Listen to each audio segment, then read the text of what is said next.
One more housekeeping things before we start. So, all the teams, please change your names into the team plus your name. And if you are the main speaker for your team, please add an M in the front so we're able to let you in. We'll just open your mic before you speak. All right. Thank you very much.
One by one. So they're not going to be part of that. They're not going to watch the whole thing? No. They are invited to start from the.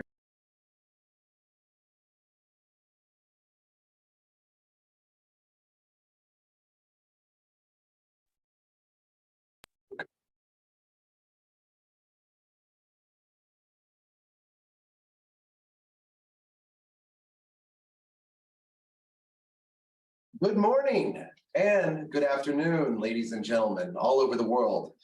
Welcome to the 2022 Youth for Food Loss and Waste final competition. I am Adam Davis. It's my great honor to be the host and moderator for today's event.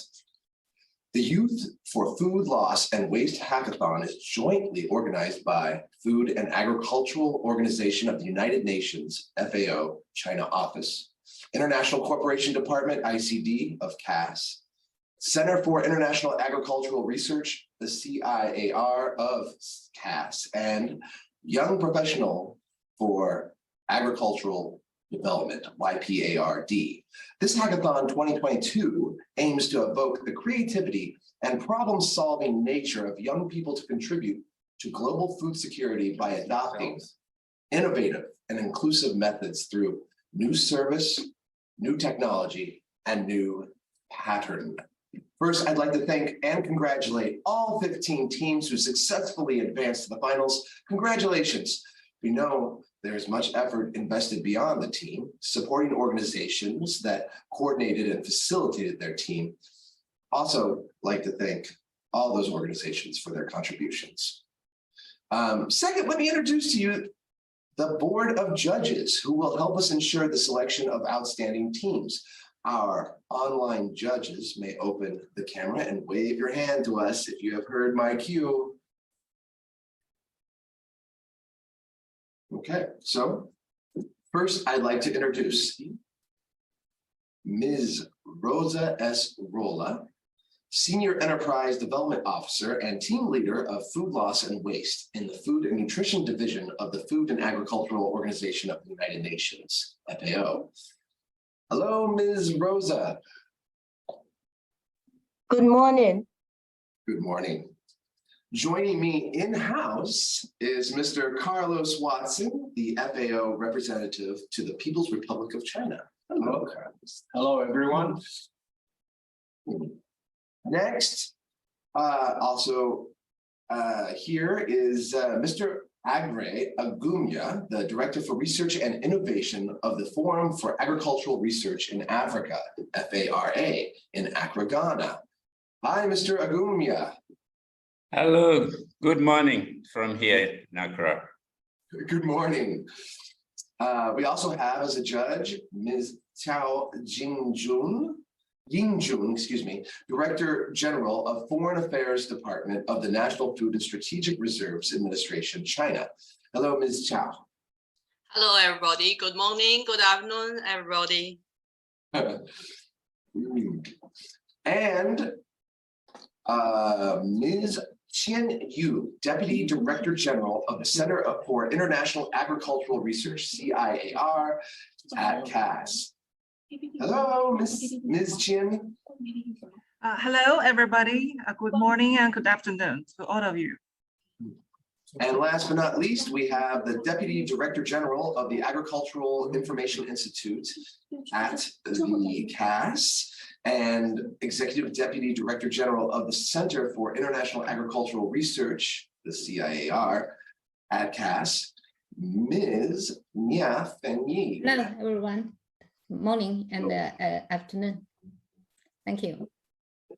Hello. Thank you, judges. Welcome. To give our opening remarks, let's give a warm welcome to Mr. Carlos Watson, FAO representative to the People's Republic of China. Thank you. Thank you very much. Dear contestants, colleagues, experts, friends, ladies and gentlemen, good morning, good afternoon, whatever you might be. It is a great pleasure for me to welcome you all to the final competition of Hackathon Youth for Food, Loss, and Waste. On behalf of FAO, the Food and Agriculture Organization of the United Nations, and on my own behalf, I would like to extend my gratitude to our co-host, the Chinese Academy of Agricultural Sciences, CAS, Young Professional for Agricultural Development, World Food Forum, and the other supporting partners for enabling the successful organization of this competition. Especially, I would like to thank all applicants for submitting your innovative solutions on new technology, new pattern, and new models to reduce food loss and waste. And I would like to congratulate especially the 15 final teams from 8 countries who will present us here today. Food loss and waste occur across the supply chain from tillage to table. Up to 40% of food produced globally undergoes food loss between post-harvest and retail stages of the supply chain. Furthermore, 17% of total production might be wasted at the retail, food service, and consumer stages. I am very glad that our 15 final teams convene at all stages of the supply chain. Ladies and gentlemen, the competition is also a regional satellite event for the World Food Forum, lasting through this week to empower you to identify innovative and actionable solutions tailored to local contexts. As our Director General, Dr. Xu Dongyu said, today's youth are very much aware of and engaged in more sustainable and inclusive approaches. FAO highly appreciates innovative ideas from young generations to transform our agri-food systems. In the current FAO China country programming framework, our work plan until 2025, youth and innovation have been identified as an effective and necessary accelerator and tool.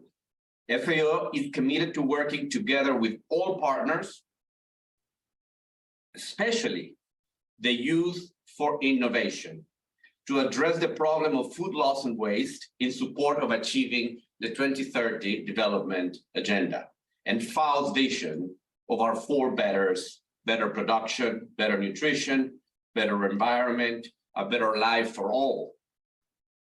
With this note, let me conclude by wishing this competition a great success and hoping that all contestants present will have their greatest performance shown to us. Thank you very much. Thank you, Mr. Watson. All right, now we are going to hear 15 innovative, insightful solutions on reducing food loss and waste. But before we begin, allow me to introduce the format of this competition. These 15 innovative solutions were divided into 3 categories based on their solution traits, with 5 teams per category. Each team presentation consists of a 6-minute proposal presentation, video presentation, or live presentation, and a 3-minute Q&A session. After completing all the presentations in a category, there will be a 5-minute break, during which we will collect the scoring from the judges. It is recommended that the judges score each team after their presentation. However, you can revise after all 5 presentations during the break. After all 15 presentations, okay, the board of judges will calculate the final scores. We will move to this internal discussion, so all the teams will be asked to leave the webinar at that time. Okay? All right. I will introduce the scoring rubric now. Judges, this is how you will score each group. There is a scoring rubric with 3 strands, including content, presentation, and Q&A. Number 1 is content. It is worth 60% the total score and has 4 indicators, which are innovation, worth 20 points, market potential and economic value, worth 15%, social and environmental impact and sustainability, also worth 15%. And then the final 10% goes to the longevity, experience, methods, and inclusiveness of the project team. The second strand is presentation, worth 30%. So the presentation ought to have a good volume of speech and should be engaging to the audience, right, your judges, and should be easily understood and clearly presented in a cohesive manner. And then finally, there is the Q&A response worth 10%. Responses to the judges' questions, right, ought to be effectively persuasive. For today's competition, all online judges will use the link we emailed, and we will privately send each judge again in Zoom to mark scores for every team. It is recommended, judges, that you grade on the attached evaluation Excel spreadsheet first and then type in the final score using the link. If you wish to change the scores for previous teams after you submit, you may do it again, that's fine. But we will use the last information you submit. So make sure you get it right the last time, okay? Judges, are there any questions on scoring or the criteria today? Okay. If not, then let the show begin. At this point, we ask that the new service teams join in if you haven't done so already, and ready yourselves.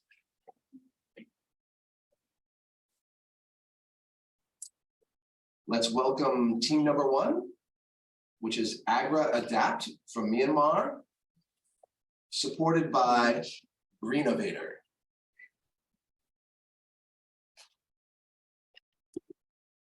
Who is the main speaker for your team? Hi, good morning and good afternoon. I am Deng So-min. I am the team leader. Okay, great. Team 1, Agra Adapt, the floor is yours. Please share your screen and start your presentation. Okay. Now, yeah, can you please see my screen? Not yet. Let's see.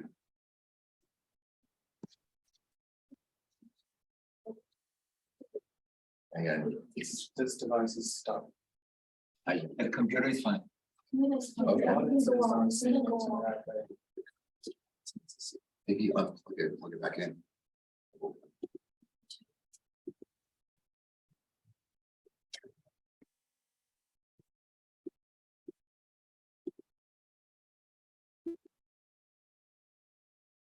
Hello. Mute.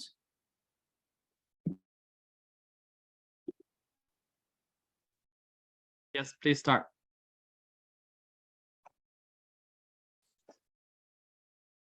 Okay.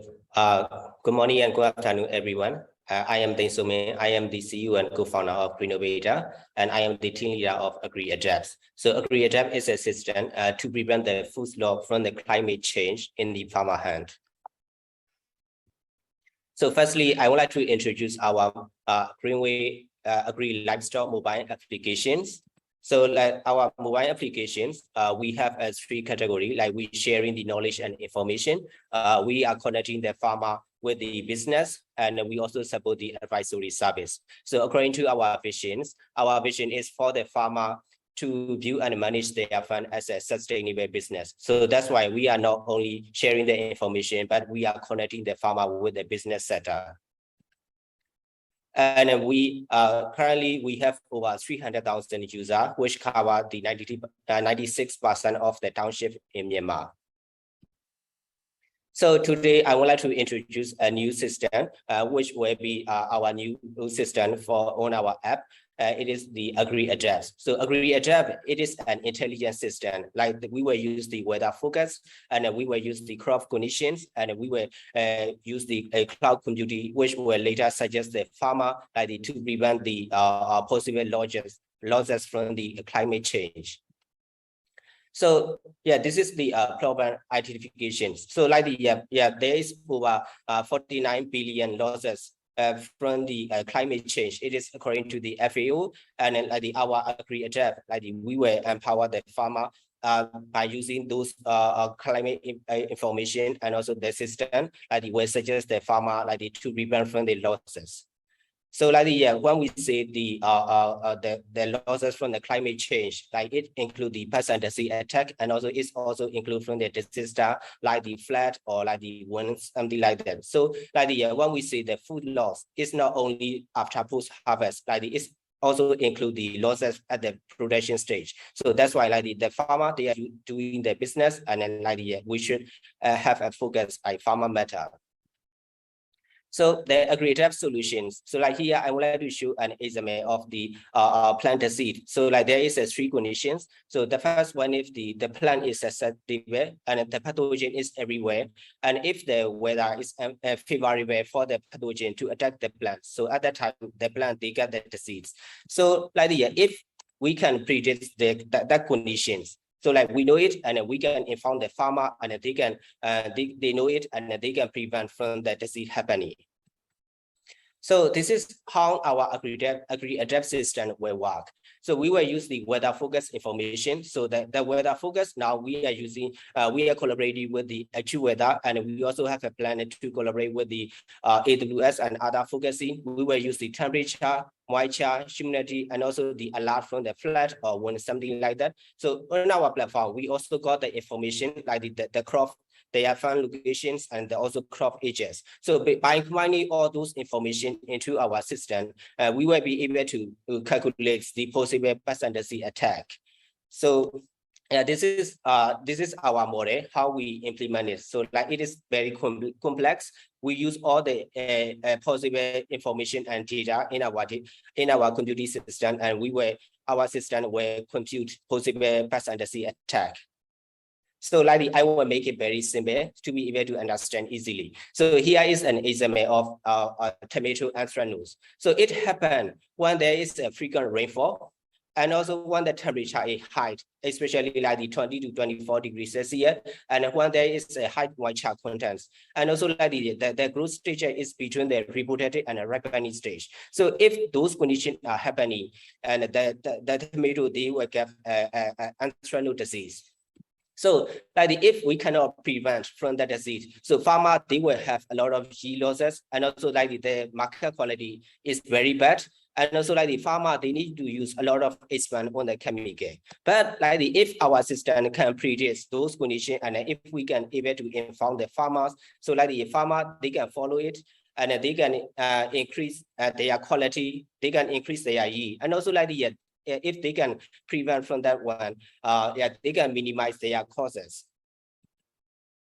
So like if we can create that system, so like our system have a high scalability and high integrity, because like that system is not only for our existing mobile applications, like we can also integrate into a different way. Firstly, we can integrate on our applications, like we can use the SMS and call center, like if the farmer cannot use the smartphone, like they can access from the SMS. And also now the farmer are using the social media, so like we can integrate in the chatbot, and also like we can even offer the B2B integration, so the other business, so they can also access our system into their existing system. So yeah, this is our market side. So like now we are trying to expand our reach into the Mekong countries, and we target like in Mekong there are over 50 million farmers, and we are targeting only 5%, which is like the 2 million in 3 years. So yeah, our go-to-market strategy is the out-of-box strategy. So like firstly, we will collaborate with the microfinance. Like we already have over 1 year experience in Myanmar. So the microfinance, like they can enable their farmer to access our creative systems. And we can also collaborate with the crop insurance. So like the farmer who are getting insurance, they can also get our systems. And we will also collaborate with the departments, especially the Department of Agriculture. And we will also collaborate with the telecoms, because like we are the grantee of GSMA, the Global Telecoms Associations. And also like for the technical purpose, like we will collaborate with the university, because like our system, we need to make it the technically strong. So that's why we will collaborate with the university. So yeah, this is our team. Firstly, I am Deng Somin. I am graduate from the Agricultural University, and I have a lot of experience with the farmer. Actually, I came from the farmer families. And we also have the Yin Yin Pugh. She also graduated from the Agricultural University. She is good at the networking, collaborating, and like implementing the projects. And we also have Dr. Wu. He is one of the participants here. So like he is a specialist in the climate smart agriculture and also the early warning system. We also have the IT Sada, who is Kukuye. He is the leader of the young IT generation from Myanmar. So he is good at the IoT database and censorships. So yeah, we believe that we already have the qualifying teams, and we have strong confidence that we can able to implement that system, and which will impact the farmer in the Asia. Thank you so much for your time. And please let me know if you have any question. Thank you. Team 1, Agra Adapt. Okay, judges, do you have any questions for Team 1?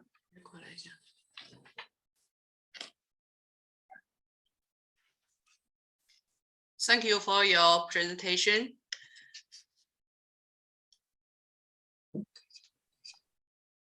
Just a few minutes. Can you hear me? Yes, we can hear you. Yeah. Thank you for your presentation. Focus on mobile app for weather forecast as a farmer's assistant to help them prevent from cross loss and maximum their benefit. My question is, if you have any information or data, how many farmers use your software in Myanmar? Second is there any other similar software in the market?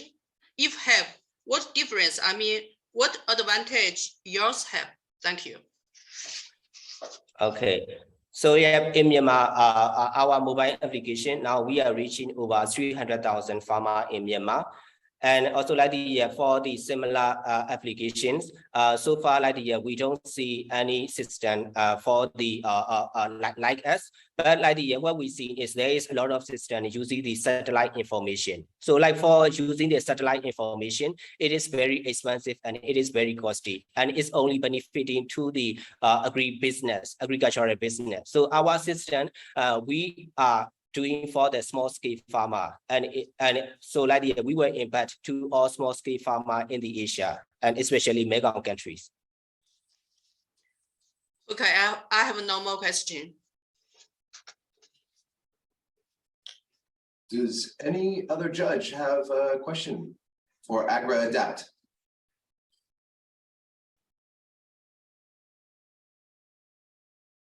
Yes. Thank you, AgriAdapt, for this stimulating presentation. Just want to find out what are the challenges you envisage to encounter as you scale up to the 2.4 million? Yes, the challenge is the participation of the farmers, because like firstly, we have a 3-year target. So the first 1 or 2 years is will be the intelligence provider. We will provide the intelligence to the farmer, and then for the year 3 will be the solution provider. So at that time, we will be able to disseminate the solution. So like for when we are creating the system and when we are training the system, like we need a lot of information from the farm. So that's why like we are trying to create the IoT, like to validate our information, our system. So at that time, like we will need the key farmer, like who is happy to use his lamp to keep our IoT in the farm, and also send the information like to take care of those IoT devices. So like the data from the IoT and the data from the weather focus system, like we will use for our system training. So at that time, our main challenge is the cooperation with the farmers.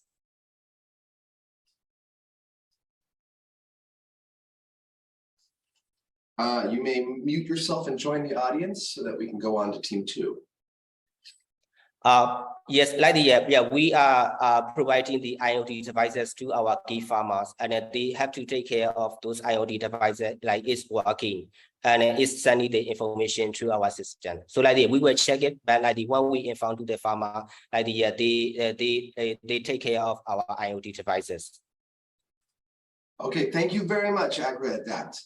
Next, I will call team 2, ClearPlate from China, supported by Tsinghua University.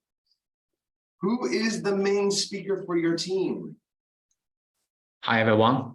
My name is Liu Jichun. I'm the main speaker for ClearPlate. Okay, team 2, ClearPlate. Our colleagues will play the 1-minute video for you. Then you may start your screen and present. Thank you very much.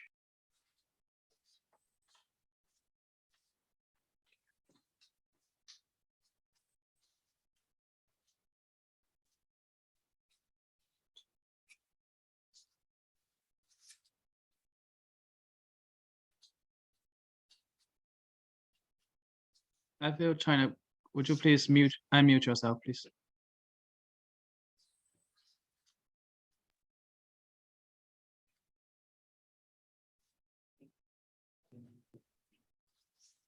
Sorry, but I didn't hear any sound.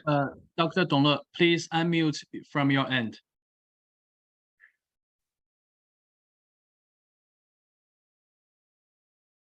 Just take a picture of your plate through the ClearPlate app.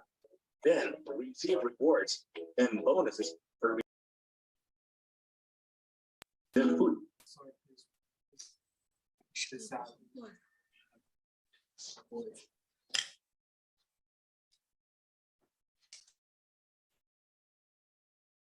Excuse us just for a second. We're having a little technical difficulty. Thank you for your patience. Sure. Every year. At this time, Yeah, we can hear the sound. Every year, 1/3 of our food is wasted around the world. It causes significant greenhouse gas emissions, soil pollution, and other environmental problems. But at the same time, nearly 900 million people don't have enough food to eat. Every 6 seconds, a child dies of hunger. The fight against food waste is a battle that needs to be fought right away. Fear not, a smart AI application, ClearPlate, is here to end the harm of food waste.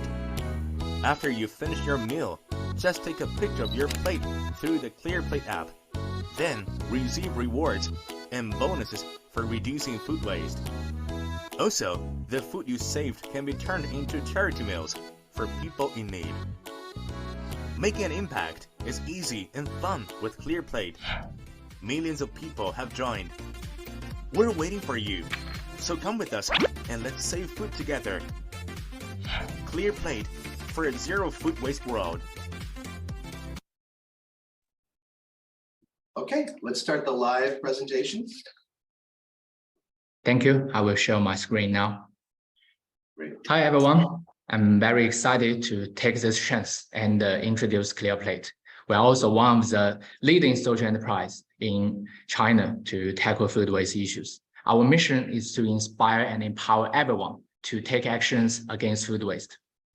We built the ClearPlate app in year 2018. After a meal, users can take photos of their plate through our app. And once the image is recognized by AI as no food waste, they will get credits, which can be used to redeem gifts or make donations to charity meals. In order to collect samples to make the AI smart enough, in 2018, we have spent half a year to travel around China to collect samples. Now, we are also providing this technology to other corporations as a service. In our app, for every 100 credits donated by users, we will match some corporations to donate 1 RMB. So in this way, the food saved can be turned into charity meals for people in need. We also work with sponsors where they provide products and coupons to our users, and we help them to reach millions of people. Now we see, by just adding one tiny move after each meal, the users can be rewarded with kindness and witness and see how their act can benefit the world and the planet. Till now, more than 1 million donations for people in need, such as in urban areas in China and as far as Ethiopia, have been generated. Institutional engagement is also a highlight of ClearPlate. Organizations can set up their own group leaderboard here. Generally, food waste can be reduced by 30% in their canteens after joining our movement. So here you can see tens of thousands of institutions, including colleges, corporations, and government units have joined our movement.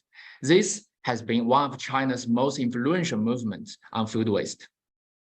To date, we have nearly 9 million users and saved more than 3,000 tons of food.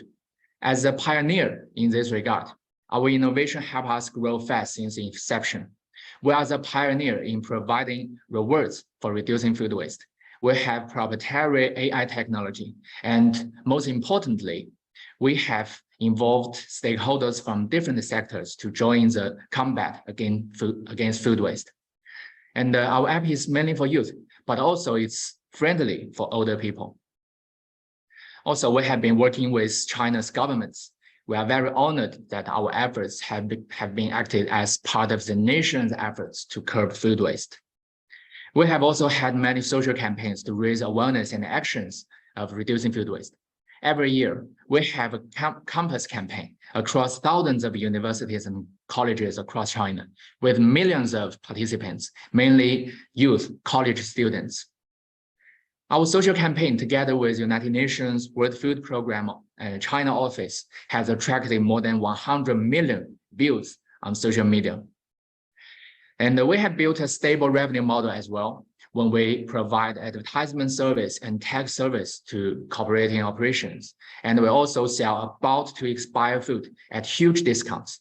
So this is also another way to reduce food waste. Last year, our annual revenue was 3 million RMB. In 2020, I was great honored to be endorsed by United Nations as China's first young leader for the SDGs. And I have talked with UNDSG about the International Clear Plate Hub. And this year, we are lucky enough that we got $100K US grant from United Nations Innovation Accelerator as well. In the future, we hope to increase our user base to 30 million by year 2025 and launch an international version Clear Plate Hub. We believe that the total addressable market is in the billions. We have also raised 2 series of investments totaling 8 million RMB. And I started this company when I was in university, and I took 3 gap years in total. And right now we have a team of 15 young people working full-time here. So thank you for your listening. I hope to work together with each and every one of you and your institution to combat food waste together. Thank you very much. Thank you, Team 2. Judges, quickly, because we're just have a little bit of time. Are there any questions for Clear Plates? Yes, Ji-Chen, thank you for your clear plate presentation. I'd like to know, do you know which day is World Food Day? Yeah, it is the October the 16th. And this year we work together with World Food Program again, and we are going to launch a social campaign soon. And actually, this is an annual campaign for our project. Okay. Second question is, clear plate campaign is commendable, but China still needed to find the best approach. Do you have any suggestion to Chinese government? Do you have any for a clear plate? How did you build connection with the Chinese government? Thank you. Thank you very much, Ms. Tao, for your question. And we have been working together with government since year 2019. And actually this is after 1 year. And for the 1 year when we are not working with government, we have built several examples where we cooperate with universities and in corporations, especially those state-owned enterprises. And we have built several good examples. And after that, the government has noticed us and they incorporated us and our project into their action plans. For example, our major cooperation partner is All China Youth Federation, also called 共青团中央. And actually, because they are in charge of all the youth affairs in China, and they attach great importance on raising awareness on reducing food waste. So we work together with them. And after our cooperation in year 2020, we have launched several huge campus campaigns. Each of these campaigns have called more than at least 500,000 participants. And this year, early in February, when it is Chinese Lunar New Year, our movement have covered 3 million users in just 45 days. And besides the national level, we also work with governments at regional levels. And you can see from these 4 pictures, like Beijing, Nanjing, they are the administration in charge of the catering industries. Thank you very much for the question.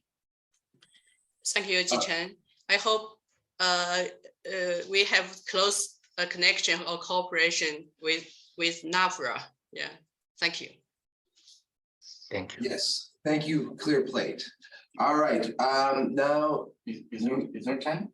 no, yeah, let's go. I'm afraid we're gonna have to move on. Thank you, Clear Plate. You may now mute yourself and join the audience. I'm afraid we'll have to move on to Team 3 at this point. Thank you. Which is smart farming and value addition of biofortified bean projects from the YPARD Eswatini. All right. Who is the main speaker for your team? Oh, you are mute. We're having trouble hearing you. I see you, but I can't hear you. If you speak louder. No, I think you're muted. He's far away. I'm sorry, we're still having trouble hearing your feed. Me now? Ah, there we go. There. All right, I'm set and ready. All right, you may begin. Please share your screen and start your presentation.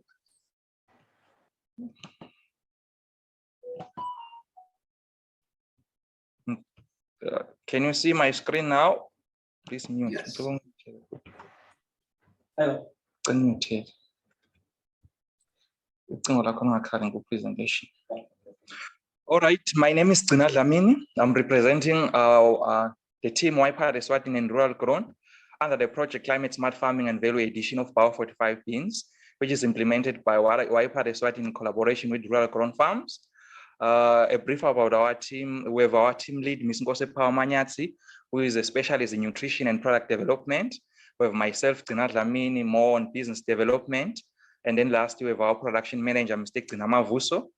And then in terms of the problem statement, we've seen massive quantities of food going to waste in the Kingdom of Eswatini, fresh vegetables, while they can't rely more on food imports.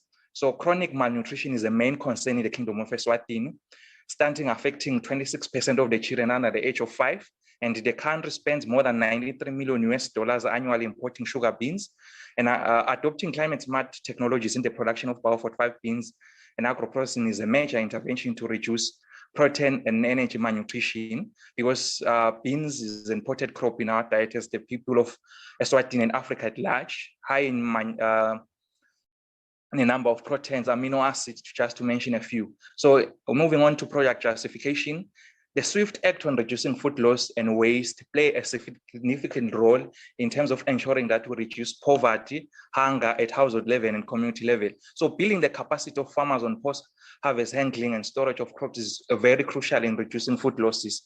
So there is a need for agro-processing of Power 45 beans into products with nutrient content and longer shelf life to ensure that we minimize food losses. By biofortification, we means that crops that have sustainability and have more added nutrients, your zinc, your iron, for betterment of most people. So food is never a waste. By applying circular practices, for instance, lost and wasted food can be converted into compost or used to produce biogas, thereby avoiding harmful gases like methane emissions to the environment.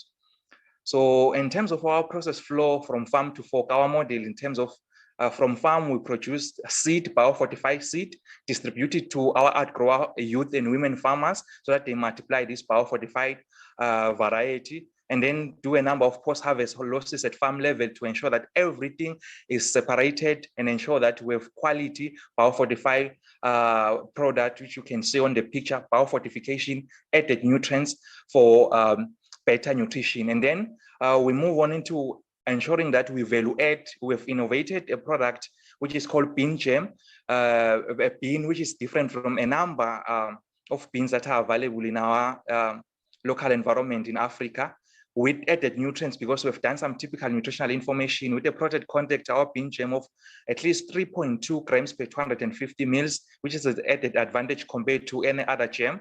And then we've done a number of testing in terms of the market. We've taken around even outside the borders of Eswatini, one from Malawi, giving us a feedback of saying beans for health and wealth, watch the space, innovation in agribusiness. So in terms of the innovations, beans are a superfood with great nitrogen fixing properties to the soil, jam packed with proteins contributing to the reduction of PEM, and we are positioning beans as a critical for health people and the planet, a solution to immediate needs such as cost-effective nutritious meals as well as sustainable food of the future. We target to be the leading institution for Ignite Youth Center of Agribusiness, a case of Bio45 bean production and agro-processing in the Kingdom of Eswatini, and with the target to replicate around Africa, your Malawi, Zimbabwe, to ensure that we cover the continent and to contribute to the livelihood improvement of youth and young women farmers to help them serve the country and Africa at large. And we are looking forward to work with young farmers, collaborating with a number of companies, including Well Food Program and their school feeding program, as well as FAO in terms of pushing the agenda of climate smart farming and biofortification. Our key technical route is to engage youth by training them on biofortification and use our center as a collection center in the community, model climate smart farming using biofortified bins in selected areas, and roll out in different areas as we grow, digitalize, ensure that we include every young farmer under a digital platform, ensuring monitoring and at least processing 40 metric tons for the first year of biofortified beans per month, 40 tons per month in the first year, and then looking to grow. In terms of minimizing losses at farm level, we're looking to use climate smart farming to minimize the change in climate conditions, as well as to value add and process our product into cook frozen bean jam to ensure that we minimize losses like mold and aflatoxin at farm level. In terms of the product activities we've done in the past, from 2017, we've done a number of sensory evaluation in collaboration with our local Ministry of Agriculture. We have promoted the production of NUA 45, which is a biofortified variety with smallholder farmers from 2017 to 2019. We've already processed more than 20 tons of the biofortified beans from 2020, and we've done a nutritional analysis, exported some futures to Malawi as well as Taiwan Food Expo, looking to do more. And then in terms of our project activities, number one, marketing and promotion of the biofortified beans among smallholder farmers, capacity building of youth and women, YPAT to ensure that we train and build a number of skills with young people. And then we create an online farmer portal with the farmers who are working and coach them so that we collaborate together. And in conclusion, looking at our budget, we need an investment as rural grown to continue our impact of $77,000 broken down into, we want to build an up to standard rural processing unit so that to assist farmers, install solar system in terms of ensuring that we are climate smart, harness the sun so that we produce. And we've got some support of 13,000 already, $13,000 from SEAT and PABRA under their COVID relief fund. And we've bought equipment which we're already using in terms of the value adding. And we're looking at a return on investment of 43.96% in the first year. In a global food crisis, Africa's opportunity for a climate smart future using biofortified beans. Let's love pulses for a healthy diet. I thank you, my judges. Thank you. Team 3. Unfortunately, we are running out of time, so we're going to move on to the next team. No, I'm sorry. I'm sorry. The 6 minutes are. So we have questions. We have 3 minutes for questions. Excuse me. Okay, so are there any? My apologies. Our judges, do you have any questions for Team 3? For time limited, I ask little question. Why do you choose beans as your target product? It means if beans is your main product, main food in your country. Thank you. Yes, thank you very much, my judges. Why beans? Like I've said, it's an important crop in our diet. More than 90% of the local people consume beans. Number 2, beans are very high in protein content, in amino acids, as well as they are affordable to most people because we want to fight issues of malnutrition and also minimize losses at farm level. I thank you.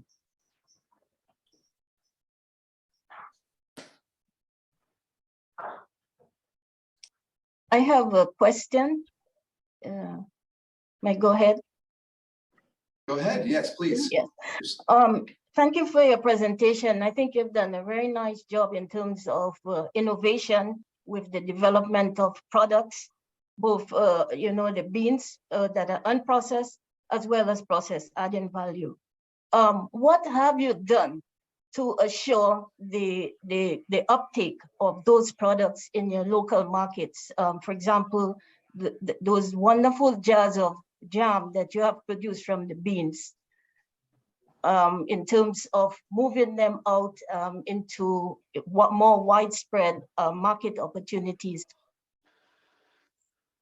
Okay, thank you very much for that question. With from sensory evaluation, getting feedback from the people because the product needs to be consumed by people. So we got feedback, packaging it and getting great jars, because when you package in jars compared to plastic, you increase the shelf life. It is more safe and you minimize a lot of losses, because if you package on other packaging, it tend to lose the quality. So feedback and taking it to retailer shop, to consumers, to get their feedback through sensory evaluation so that we ensure that the product is market ready. And even outside the borders, Malawi, getting feedback, South Africa, Taiwan, and getting the interest from people with these value-added products. Okay, thank you. Thank you. Are there any more questions from the judges? Yes, thank you. We have time for about one more. Yeah. You said biofortified beans. What are they fortified with? Okay. They are fortified with zinc and iron. From the normal protein and amino acid, they have this one newer fortified, the variety we're using. They've added zinc and iron. Okay, thank you very much. Thank Team you. Three. All right, you may mute yourself and join the audience as we go on to Team 4. Nosator Flow in the Czech Republic, supported by Czech University of Life Sciences in Prague. Who is the main speaker for your team?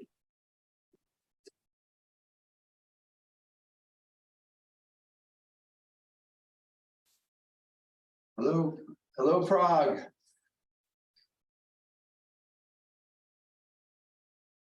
The Nosator Flow team, Team 4. Yes, sorry. Very good morning from Prague. I'm sorry I had some difficulties with my microphone. So my name is Jan Staš, and I'm the main speaker for our Nosator Flow team. Thank you. Great. All right. You may start your presentation. You have 6 minutes. Yes, thank you. We will play the video.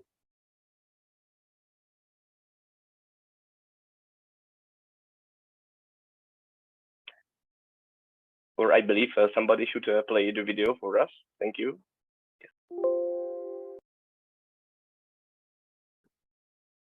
Just a second. Hello, my name is Jan Staš, and I'm a PhD student and also a staff at the Faculty of Tropical Agri-Sciences at the Czech University of Life Sciences in Prague. I had many opportunities to join our teams, to work and get experience on our development project in developing countries, mostly in Southeast Asia, for example in Laos, Vietnam, Cambodia, and so on. So I decided to be more involved and try to offer my knowledge to those in need. Because of that, I decided to study my PhD. During that, I met several interesting, enthusiastic people from all around the world, and we established some cooperations. For example, this one. So we decided to join our forces and create a multidisciplinary international team which will offer innovative solutions for challenges in the area of food losses and food waste in Cambodia, with potential replication to other developing countries. We named this solution Novel Systematic Advisory Tool to Reduce Food Loss and Food Waste in Cambodia.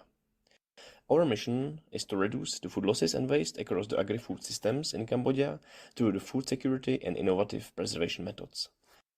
Our vision aims to provide an actual overview of the food losses and waste in Cambodia in time through sustainability assessment using a web-based systematic advisory tool aiming to monitor the food losses and waste reduction after the implementation of the project. This advisory tool, which is a national web platform, collects, analyzes and visualizes data on food losses and waste at different levels of food system. The data collectors will be trained on different methods of food waste and loss accounting. The data sourcing will be made by the farmers, market controllers, hotels, restaurants, households, but also institutional workers. The output will give us an idea about the food losses and waste quantities per administrative area and also for the whole country. Regarding to this data, the decision makers will decide on the best potential solution to handle the food losses and waste properly. Our core values, SPSP, are anchored with saving food, providing healthy diets, sustainability, and public-private partnership. So why we want to do this? Because the food loss and food waste have become an enormous social, environmental, and economic problem worldwide. About 1.5 billion tons of food produced for human consumption are lost or wasted every year. This represents about a quarter of the global food production. The United Nations Sustainable Development Goal 12.3 seeks by 2030 to have per capita global food waste at the retail and consumer levels and reduce food losses along the production and supply chains, including post-harvest losses. Globally, about 14% of food produced is lost between the harvest, retail centers, while 17% is wasted during the consumption. In developing countries like Cambodia, food losses are even more significant. In Cambodia, about 76% of food wastes contain vegetables, fruits, sugarcane, maize, and coconut shells. Cambodia plans by 2030 to provide access to healthy diets and safe food to all its citizens, partly by reducing food losses and waste. Since 2010, various national and external initiatives on post-harvest losses in the supply chain recorded a low adoption rate of 27% of new post-harvest technologies. The available data were collected before 2010. Thus, an evaluation of the complex current situation is particularly important. It is therefore very important to combine a systems approach with the development and capacity building needs for the systematic management of food losses and waste. Education is one of the key elements in implementing and disseminating the established system. The action plan considers local habits, traditions, and the ways of running a household and the management in general. Techniques and technologies to reduce food losses and waste are well known, but the stakeholders lack systemic knowledge support systems to help them take strategic actions. In this light, there is a need to develop an open access advisory tool to help them reduce the food losses and waste. The revenue flows to the project team will include the sale or transfer of the tool's license to the governments, companies, international organizations, and also NGOs. What does it mean? Well, that this tool will be offered to the governments, companies, and so on for the specific costs, depending on the partial or complete transfer of the license. By this, we would achieve the sustainability of the project because the income which will be generated will be used for running the tool and for financing trainings and supportive activities. To sum up, food loss almost bypassed in the Cambodian food sustainable initiatives. Data are available only until 2010. Evaluation of the complex current situation is needed. Systematic management of food losses and waste is needed.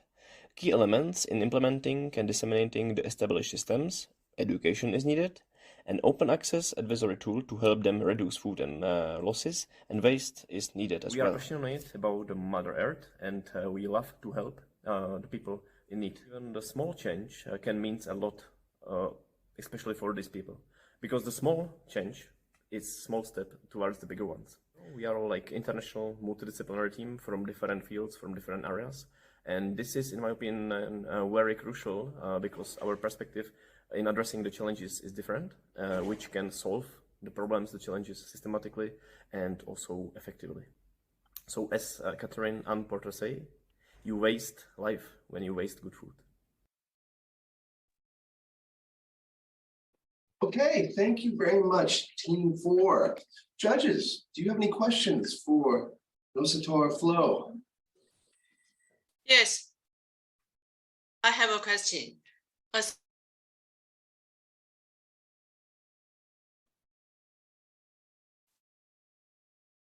I'm sorry, but I don't hear the question.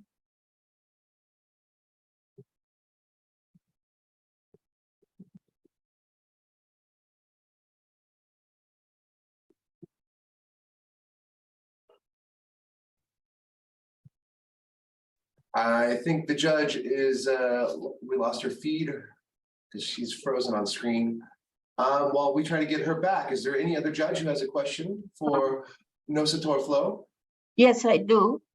I would like to inquire as to whether or not we're looking at a specific group of crops, because I'm certain working in this area, you have to deal with, for each particular category of crop, you would have to actually implement specific types of post-harvest activities. So which did you choose? How did you go about choosing specific crops that you would be looking at in the context of the development of your app for Cambodia, specific to Cambodia? Yes, yes, you are fully right. We would like to fully focus on the small-scale farmers and the households in the rural areas. But that's for the food loss. But food waste, we should also focus more on the cities and other communities. Okay, but for the losses side, how did you go about selecting? Was it whether fruits and vegetables, or was it grains, or what were the criteria that you used? Yes, so this criteria will be like given to us by our tool, because we will collect data from the specific regions. So we will have more information about the area, also about the food loss, like composition and so on. So then we can target our trainings for the specific means. Okay, thank you very much, Team 4. That is your allotted time. You may now mute yourself and join the audience. Okay, the last team for this category is the solution of minimizing post-harvest cereal losses from China, supported by the Institute of Food, Science and Technology at PATS. All right, who is the main speaker for your team? Hello, thank you. It's me, I'm Li Xu. I'm from Institute of Food Science and Technology of Chinese Academy of Agricultural Science. Thank you. Excellent. Our colleagues will play the 6-minute video for you. Please be ready for the Q&A session.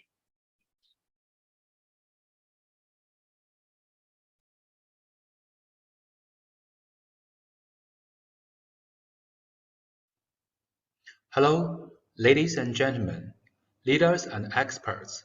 I'm Li Xu. It's a great honor for me to participate in the Young's Hackathon for reducing food loss and waste. Our topic is the solution of minimizing post-harvest cereal losses. Firstly, I would like to introduce my team members, Yang Bolei, Tai Bowen, Ma Junning, and Sun Lu. We are from the Crop Loss Control and Mycotoxin Prevention Innovation Team from IFST of CAS. We focus on the theory and technology of the fungi and mycotoxin control for more than 10 years. In this project, we plan to reduce the crop post-harvest loss by 3 methods, including crop drying, crop grading, and the monitoring of crop in storage. Let me start with the reason why we chose this project. China has the largest population in the world, and food security has always been a top priority in our country. Every year, a lot of crops are discarded because of fungi contamination. So, control the fungi and mycotoxin contamination is crucial to cut off past harvest losses.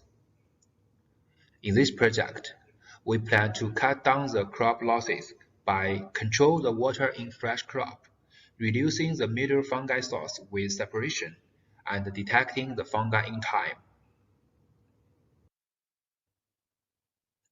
Our mission is to reduce the post-harvest loss of crop and to protect the national food security.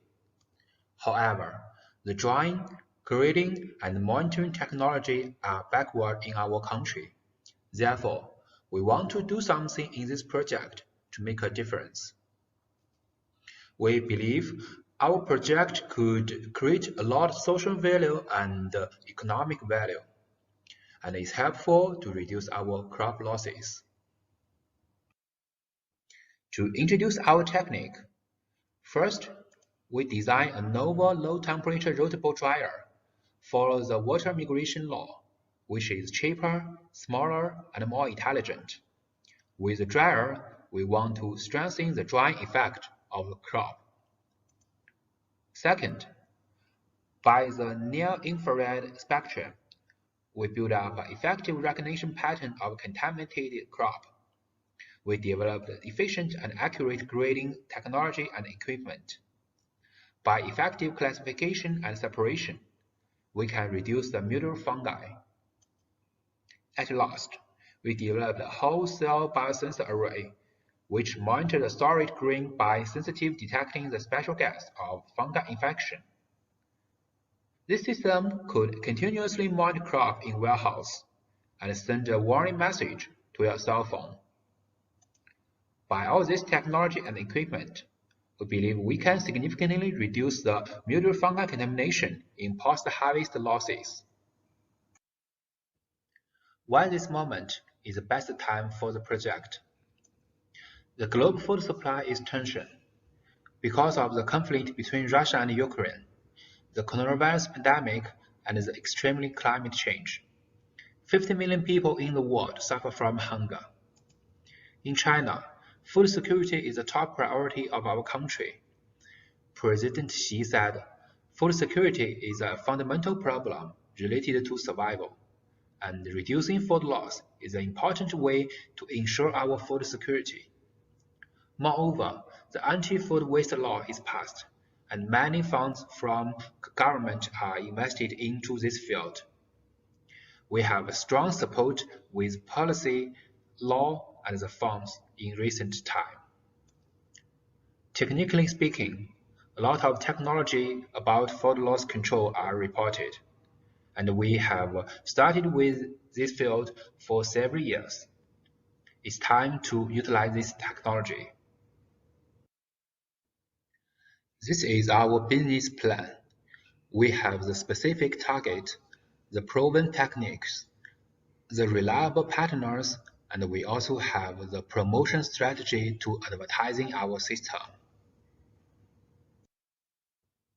About the financial situation, we need about 5 million to achieve our goals.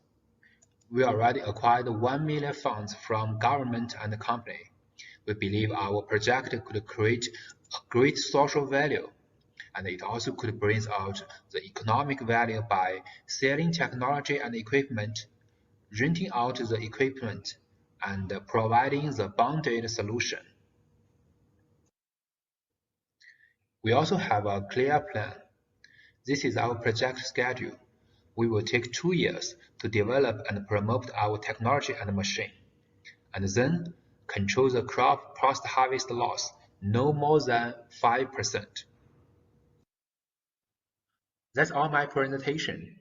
Thank you for your interest. Welcome questions and advices. Thank you.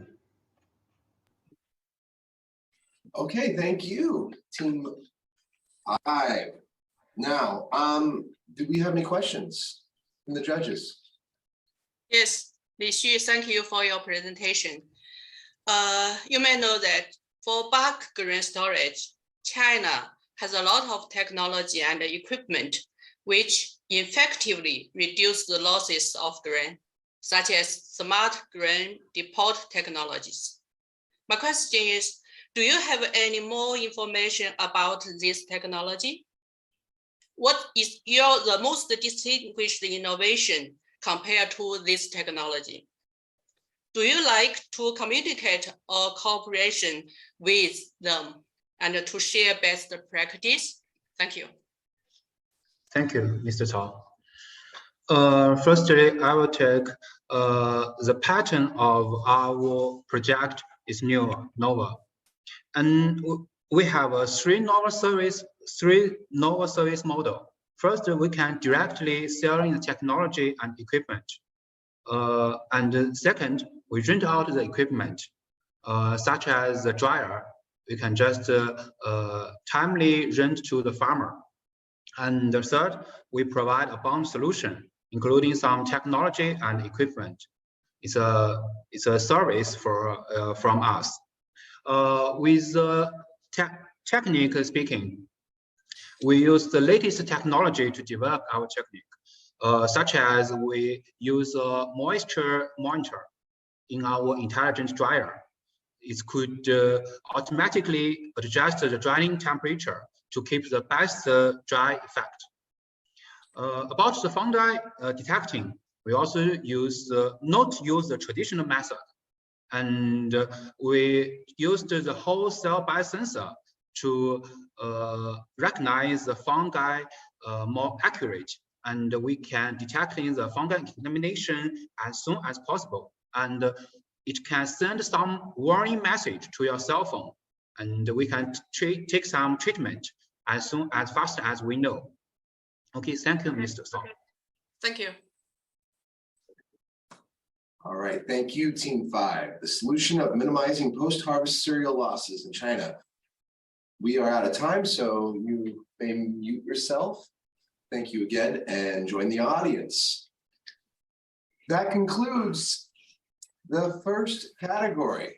All right, so let's take a 5-minute break. Judges, please check your scores again and send the scoring to our scorekeeper.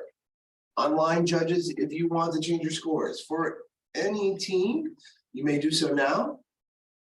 And teams belonging to the new technology category, please ready your presentations so that we can start promptly when we return from break. We'll be back in 5 minutes.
Welcome back, everyone. Let's now welcome our new technology teams.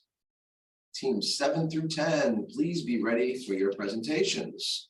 I'm sorry, 6 through 10, right? Yeah. Okay, so Team 6, completing mushroom now, supported by Institute of Agricultural Information at CAS, the completing mushroom team. All right, who is the main speaker for this team? Thank you, sir. This is Shuozhou, and I will represent our team, Super Mushroomium, to speak at the QA session. Great.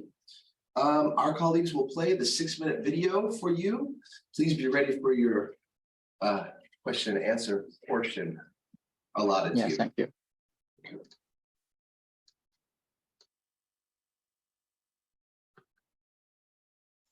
Hello, everyone. This is the Super Mushroomium. I'm Sun Qixin, the team's project manager.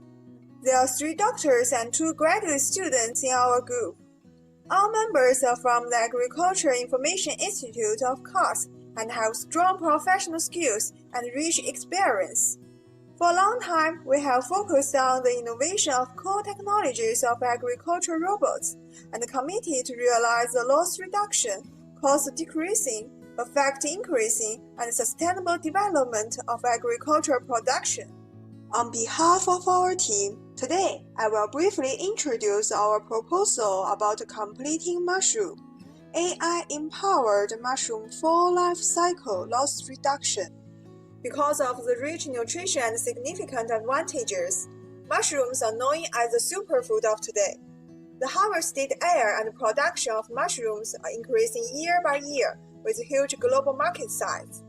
In China, the edible mushroom industry is highly centralized, with the top 10 enterprises accounting for more than half of the market share and realizing more than 1 billion operating revenues. However, there are many problems in the whole life cycle of mushroom production, resulting in a lot of food loss and waste. As we can see, severe diseases will lead to crop failure. The labor shortage will cause the mushroom could not to be harvested in time and then rolled. The poor quality mushrooms cannot be sold at high prices, which seriously affects economic efficiency. At present, many types of automation technologies are used in agriculture, and some mushroom harvesting equipment has emerged. But most of these mushroom harvesting devices have different degrees of defects and food waste, making them difficult to commercialize. Therefore, the mushroom industry is under increasing pressure concerning how to improve productivity and enhance quality in a sustainable way. For this reason, we propose a complete solution to reduce loss and waste in mushrooms' full life cycle using AI technologies. We choose the button mushroom with the largest production and market share in the world as our main focus. The project includes the following aspects. First, in the early stages of mushroom growth, we use multimodal cameras to monitor mushroom growth and use AI technologies to determine if there are diseases in the field of wheel. Once an infestation is detected, the equipment will target and sterilize the designated area. Then, we perform automatic detection and multi-criteria quality grading of mushrooms. We not only consider the external characteristics of mushroom, but also pay attention to the internal quality, such as whether it is mature and whether the nutrients are accumulated enough. Harvesting at different times according to different uses is more beneficial to reduce mushroom losses. Next is how to harvest the ripe mushroom. Unlike existing products, our method is based on mushroom pulse analysis and a suction cup type picking operator. The target mushroom can be picked precisely and without damage. Then, the mushroom caps will be packed, and the stalkers will be recycled for further processing to make full use of them. Finally, after the above quality grading and lossless harvesting, different quality and different parts of mushrooms will be sent to different assembly lines. Combining various historical information, The buys and sales paths can be determined through AI-driven big data analysis algorithms to achieve the lowest loss and highest revenue. Although our target users are mushroom producers, the stakeholders of our project, including multiple people from transporters to consumers. In terms of the proposal prototype, up to now, our team has accumulated TB-level data size, achieved some results in key technologies covered by the proposal, produced 3 generations of products, conducted several on-site demonstrations, and promoted applications in Zhejiang Tongxiang. According to preliminary estimation, our proposal not only can increase the production of edible mushroom by 43%, but also can effectively enhance the economic benefits of the edible mushroom industry by 45%. In the future, we plan to raise $1 million. The project funds are mainly used for research and development, market promotion, and some other management fee. In the coming years, we will seize the opportunity, fully promote regional cooperation, establish a complete industrial chain from domestic market to international market, and deeply root the concept of increasing production and reducing loss of edible mushrooms in people's hearts. This is the proposal report from the Super Mushroomio. Thanks for your listening. All right, thank you very much, Team 6, completing Mushroom Rio. Do we have any questions from the judges? May I have a question? Yeah, please. Okay, I think it's amazing and the technology and the AI used in the collecting because we are missing the shortage of the labor. And my question is, and this and AI and mushroom collector or mushroom and harvester, and where already be used in China? And it's the first question. Yeah. Okay, our machines have been running the test in the Zhejiang Tongxiang in China, and there is a modern agriculture competence who grows the mushroom and sells the mushrooms.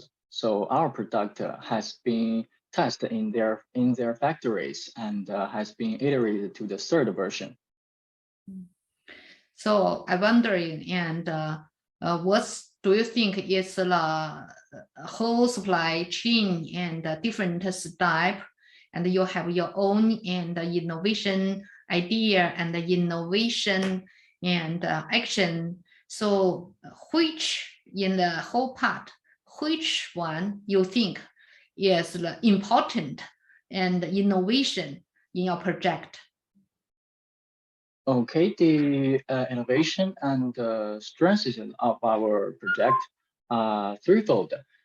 First, in terms of technology, we combine the artificial intelligence and automation technologies to reduce the loss in the full life cycle of mushroom growth.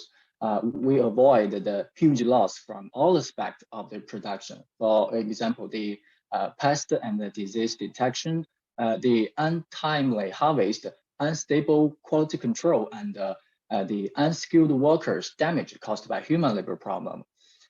Secondly, in terms of the product development, our target customers are deeply involved in the whole process. In the factory validation test, all functions and designs are business driven to ensure the process fit of our product with the real market demand. And finally, we have a solid first mover advantages. At present, we have collected a large amount of image data sets, which are very valuable for the AI technology, and a large amount of experimental data in the real scenario. Our product has been iterated to the third version, as I said, and the product form is maturing. We have also accumulated 400 hours of running tests in the factory to ensure the reliability and robustness of our product. Thank you. Okay, thank you. Our time is ran out. Okay, but thank you very much. Thank you. Thank you all. Thank you. Okay, so thank you again, Team 6. Let us now move on to Team 7. So Team 6, please mute yourself and join the audience. Team 7 will be fresh number 1 from China, supported by Wuhan University, the Huazhong Agricultural University, and the Institute of Agricultural Information at CAS. Who is the speaker for your team? Good afternoon. This is Yu Rui from the main speaker of Fresh Number 1 and from Chinese Academy of Agricultural Sciences. And can you hear me? We can hear you great. Our colleagues will play the 6-minute video for you, so please be ready for the Q&A session following. Okay.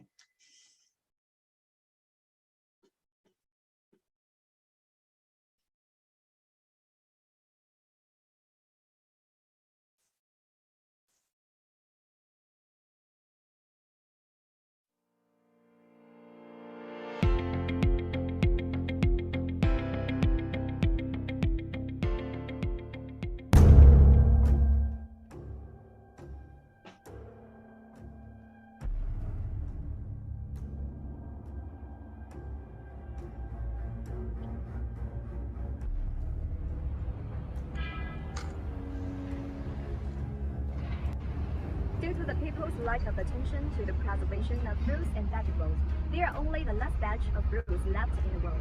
In the face of a serious existential crisis, we want to know whether we can keep fruits and vegetables fresh to win time for human cultivation, whether we can see fruits and vegetables in the future, and whether the last battle to keep them fresh will be successful. It all depends on this mysterious product.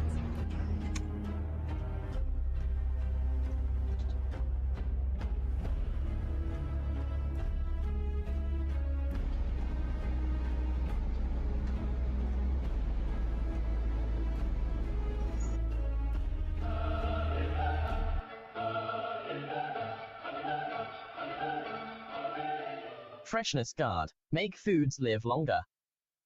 The FAO food wastage footprint impacts on natural resource estimates that the global volume of food waste amounts to around 1.6 tons, 1 ton equals a million tons, of equivalent primary products, while the edible part is 1.3 tons, out of an agricultural production of G tons. According to this estimate, the carbon footprint of food produced and not eaten is 3.3 tons of carbon dioxide equivalent. If this was a country, it would be third on the podium as a source of gas emissions, after the United States and China, all around the world. Fresh and perishable foods, fruit, vegetables, dairy, are those which are most frequently wasted. Well, there are 4 points which usually make industries painful, especially for some companies, which also use traditional way to preserve products. For instance, modified atmosphere preservation and cold storage preservation costs are too high. Furthermore, fruit wax preservation effect may also contain heavy metals to the human body toxic. Our team is committed to exploring more effective and green methods to solve the problems of short storage, time and easy loss of food quality and commodity quality in long-distance transportation of fruits and vegetables. Through this scheme, fruits and vegetables coated with this product are expected to achieve the goals of low consumption and long storage of fruits and vegetables in post-harvest storage and transportation. In addition, based on the consideration of environmental protection and biodegradable functional materials, we chose to develop biomaterials to alleviate the resource shortage and pollution waste in the field of existing materials. More important, the principle of gender equality was established as the basic principle of the team at the beginning of its establishment, and no change was allowed. This product 1 inch is made of edible composite coating material by combining green and environmentally friendly polymer film agent with natural preservative. This product has the appearance of liquid emulsion, milky white, and presents a layer of polished transparent film after application. The method of use is simple.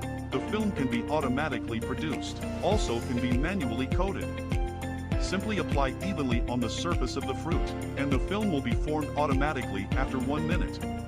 The high impermeability of this plastic wrap prevents water loss and evaporation, and it also defends against the invasion of foreign microorganisms. Our products can solve the following 5 problems. Its benefit for customers, especially for food suppliers. This product service customer group is all customers in the food, mainly for fruit market, focusing on large fruit processing enterprises. For the purchase of customers, will be a comprehensive introduction to the edible film preservation liquid product performance and use methods, so that it has a detailed and full understanding of this product. Avoid technical problems, easy for customers to use. Establish a sound after-sales service system for purchasing customers and create a long-term win-win relationship between enterprises and customers. Moreover, we have several ways to introduce our products to public, like Bilibili, WeChat, and other offline ways. For sustainability, personnel, the team relies on the university public welfare team and has strong sustainability. In addition to regular recruitment of new members through the selection of volunteer services, the team further contacted with other universities and gathered more like-minded volunteers to participate in the team's food loss project to strengthen the continuity of the project. In technology, relying on the scientific and technological resources of the laboratory team and many first-class universities in China, the team can constantly update the production of products. In the market, the target market continues to expand. The customer group continues to increase, which is very conducive to fundraising. Fruit number 1 adopts a penetration pricing strategy, aiming to quickly occupy the market after the wholesale price of 115 yuan/kg of film. The cost per kilogram of apple is only increased by about 1.5 cents. Okay, now we shall talk about our business plan. First of all, I'd like to talk about our financial position. At the initial stage of the company's establishment, the project startup fund totaled anticipate 1 million yuan, and the fund sources came from raising of team member, bank loan, and schools subsidized. Second, at the initial phase we will take the following measures to maintain our basic performance and try to extend our market proportion, during which period we will reach the following 4 goals. Overall, our final goal is that striving to obtain angel investment of more than 3 million yuan and complete business registration and attracting more than 80 reserve talents to be formed. Furthermore, achieve annual sales of over 5 million yuan. Finally, I'm honored to introduce our group. Our team has 5 members, who are experts from several academic institutions and leading enterprises in the fruit and vegetable industry. This is the key and foundation for the success of our project. Our team adheres to the scientific, rigorous and professional purpose to serve the national agricultural product producers. What we want to see is the smiling faces at the harvest. What we hope to achieve is to cover every household in the country. Okay, thank you very much for your presentation. Judges, do you have any questions for Team 7? Maybe. In-house question. Thank you. All right. Mr. Watson, please. Definitely, this is a very interesting technology, especially for food waste.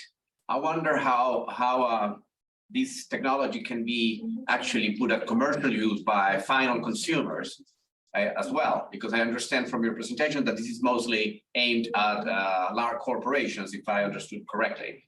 But this could also be developed into a household product. Is that a possibility? Thank you very much for your question. Speaking of the commercialization application for this product, in our publicity program, we've introduced several important staffs in our team that will be responsible for the publicity of this new product. And what's more, this new product will be conducive for the health of the general citizens using less preservatives, and which is very different from traditional ones. So all this will be a uniqueness and welcomed by the global customers. And what's more, with the help of the new media, with the help of the online resources, we can publicize this kind of new product to a global audience.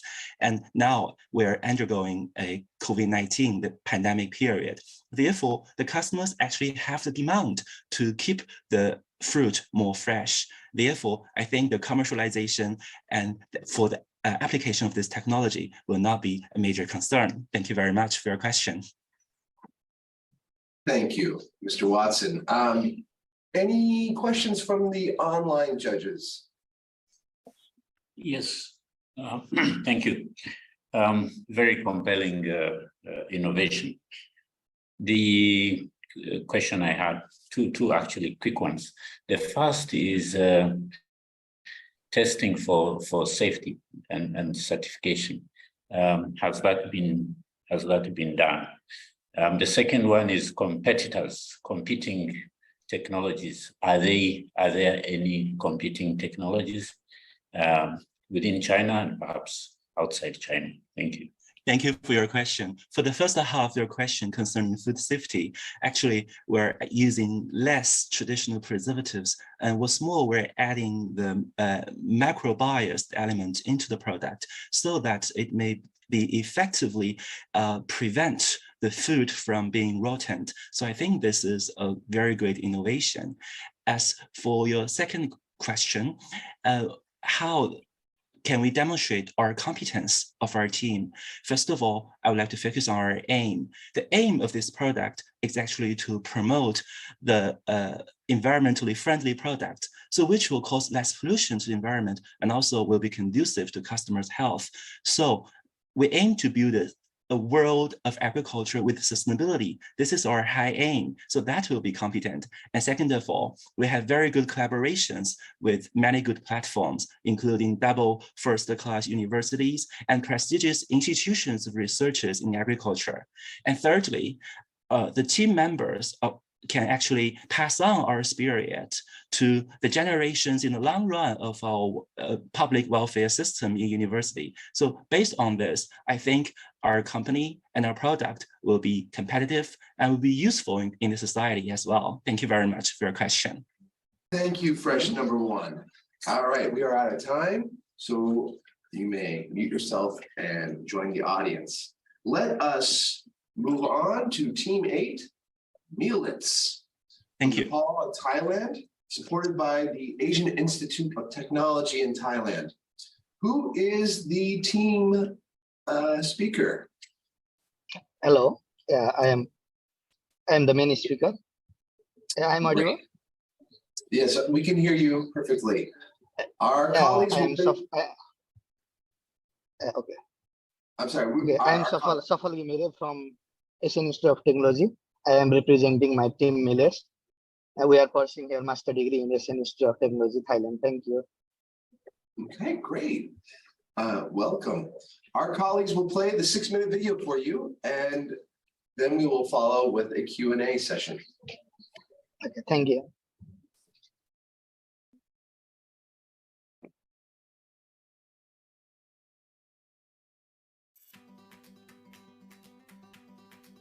Namaste everyone, I'm Anjali Shresh. My name is Sava Stapit. Hello, my name is Naman Zobaya Skalan. Hi, my name is Safal Gimri. Hello, I am Pusha Bitwat. 3D printing technology can be used to create customized foods with personalized and digitized nutrition. For millets, we decided to commercialize the underutilized plant proteins from finger millets and modifying the nutritional profile, thus leading to a sustainable consumption and production reduction of food loss and waste while improving food security. These plant-based meat analogs consist of millet flour, faba bean protein, and xanthan gum as a binder. Using this mixture, the 3D printer will print out each individual ball, managing the texture and size.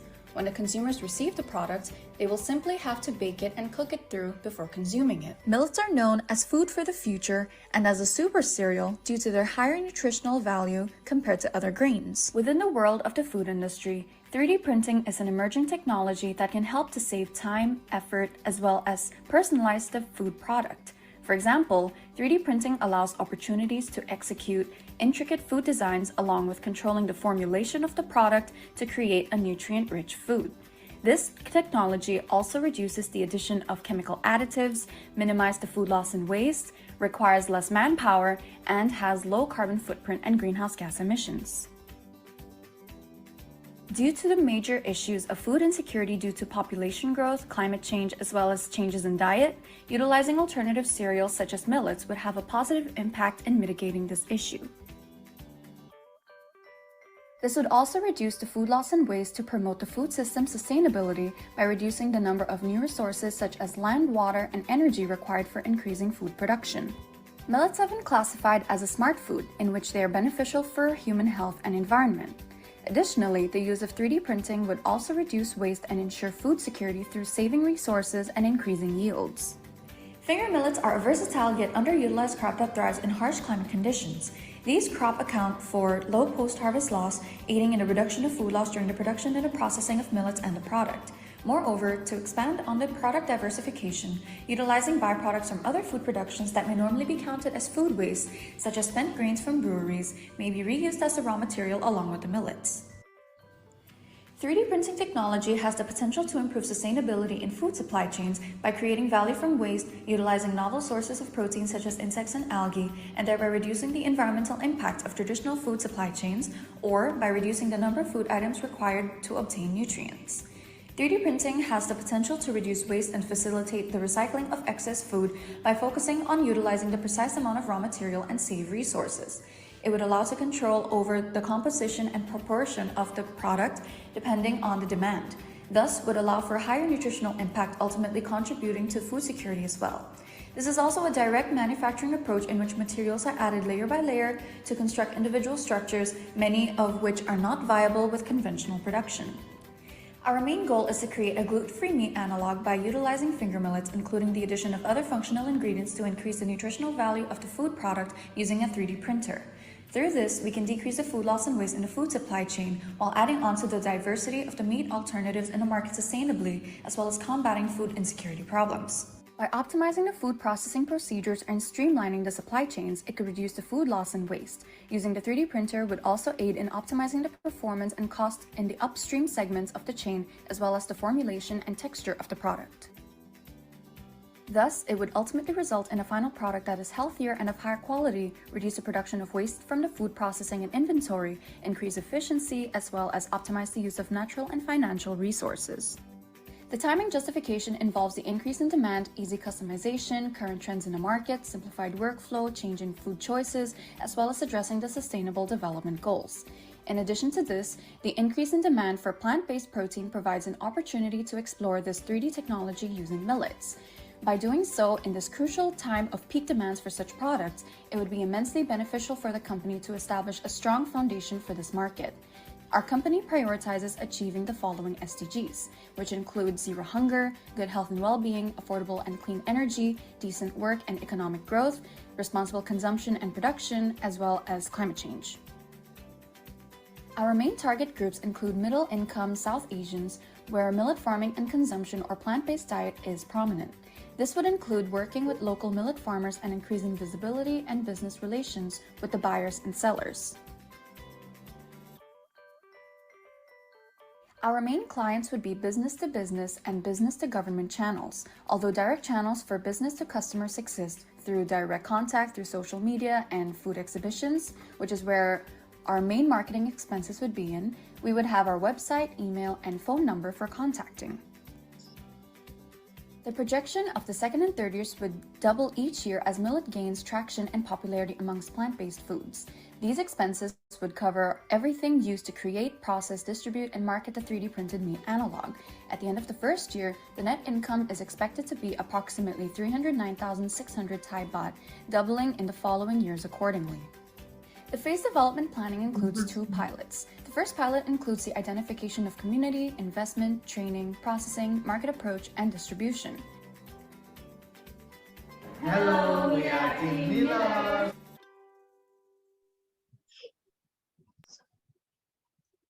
Oh, thank you, Team 8.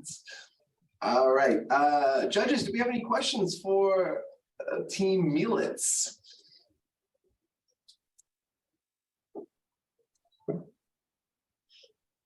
So may I have a question? Yeah, okay. There's one question is because the topic of this competition is food loss and waste. Could you explain your project? How can you relate it with food loss and waste in more detail? Thank you.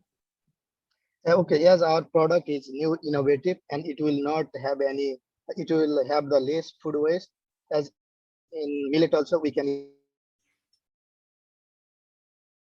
It is a new technology. It is not create a waste like the conventional technology. So we can have to reduce the food loss and waste and have the sustainable approach to decrease the food loss and waste. Okay, thank you. Okay. And are there any questions from other judges, either online or in-house? I have one question. In terms of the innovation, the 3D printing is of course what you are really focusing on. How does that, for example, have you done any comparisons with other types of processes to highlight the value added of 3D printing over some of those? Yeah, here we are going on a new project here by comparing the conventional method with 3D printed method. As in comparing to the conventional method, 3D printing method, we can customize our shape, we can customize how much nutrition we want, and we can develop our customized shape also, so that what are the market requirement and what are the consumer requirement, we can just supply it through that, which are not possible through the conventional techniques. Thank you. We have about 1 minute left. Is there any quick questions? Yeah, okay. We are welcoming the question. We are happy to answer it. If not, maybe I have one question. I think it's is a good project, and I'm wondering how can you, and for the extension, how can you promote your technology and to the user? Thank you. Yeah, as you know, we are using the millet, and the 2023 will be going the millet year. So if we made our product, and 2023 will be the millet year, everywhere we are going to do research with millet, and many research will be conducted on millet. It will gain the popularity, and we can just sell our product to the market, and it will be more nutritious than the other ones. Thank you, teammate Millet from Nepal and Thailand. You may mute yourself now. Enjoy. Thank you so much. Okay, bye-bye. Thank you. Okay, next I will call Team 9, saving food from soil. Having fun. Oh, clearly.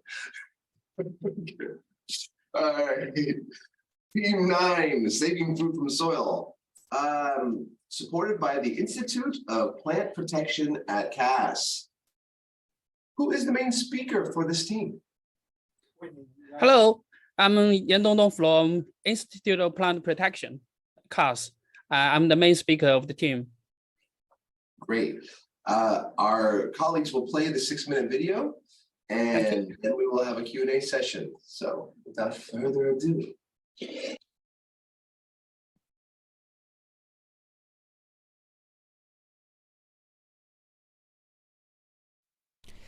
Distinguished judges, it's my honor to introduce our solution. And we are the Soil Guardians team from the Institute of Plant Protection, Chinese Academy of Agricultural Sciences. And now, let me introduce how to saving food from the soil.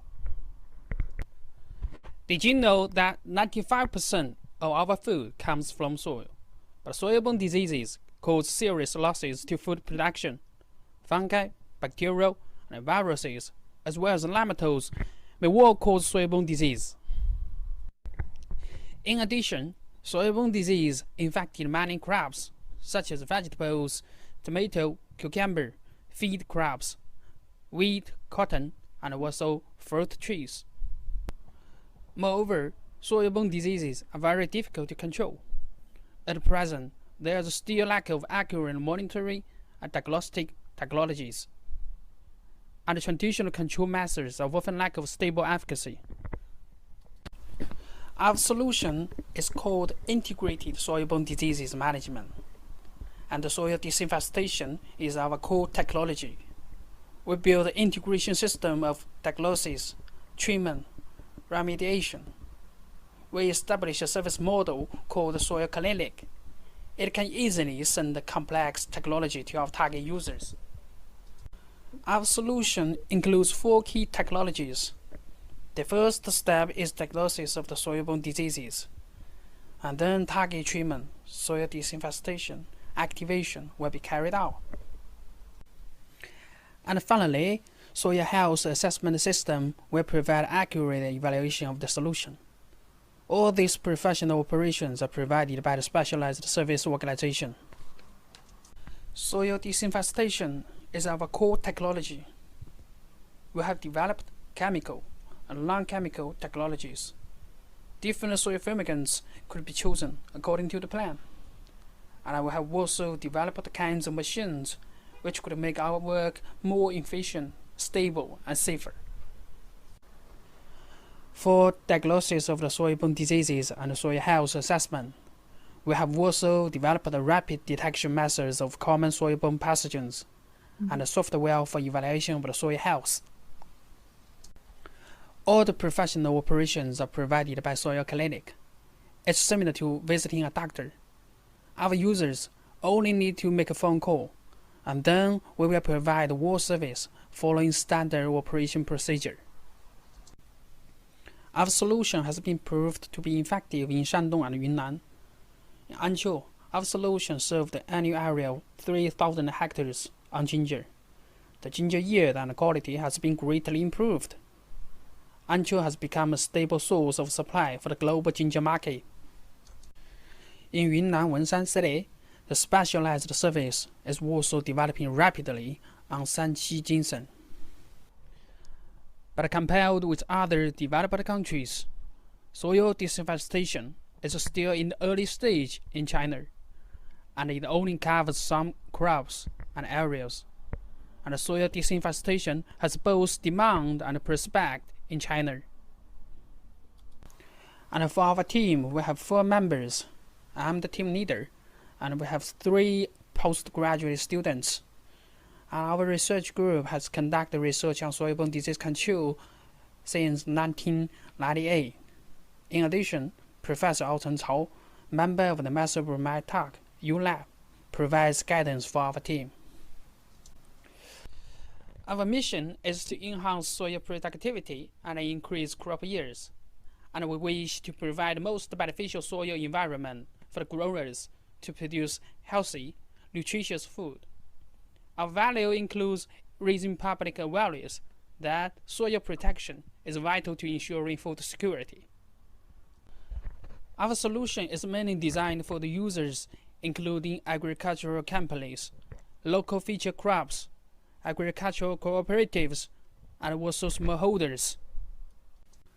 We want to take Tongling white ginger industry as an example. White ginger is a geographical indication product, and the planting area is about 400 hectares per year. With the cooperation of the local government, we have carried out demonstrations in the past 2 years. In terms of the financial situation, we calculate the costs according to white ginger industry. The expense includes human resources, agricultural machines, and other agricultural products, in total about 2.3 million yuan. And the specialized service fee based on our solution are 9,000 yuan per hectare. And total revenue is about 3.6 million yuan after finishing the area of 400 hectares. In the next 3 years, we want to improve our service system. In our long-term planning, we will apply our solution on more crops. Post-harvest pest control and grain storage fumigation are also our potential market in the future. And let's work for our project. Many thanks for your attention. Thank you, Team 9. Saving food from soil. Are there any questions from the judges?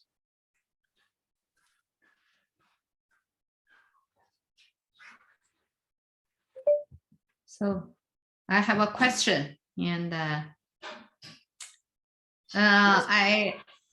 it's okay. The sound is okay for me. Of course, please. Okay. And in your presentation, you mentioned in use in Shandong and Yunnan, and we found that it's mainly used in catch crops.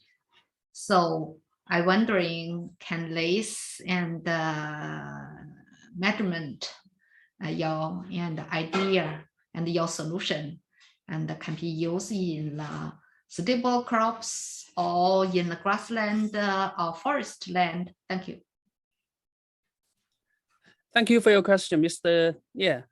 Yes, at the present, our solution is mainly used on the high value crops because the cost of our solution is relatively high compared with other agricultural technologies. So, by the way, By the way, in the future, maybe our technologies will use on more crops, such as the potato and the tobacco, and also Chinese herbs. And maybe that's all for my answer. Okay, thank you. And thank you, Professor Nia. Any other questions for Team 9?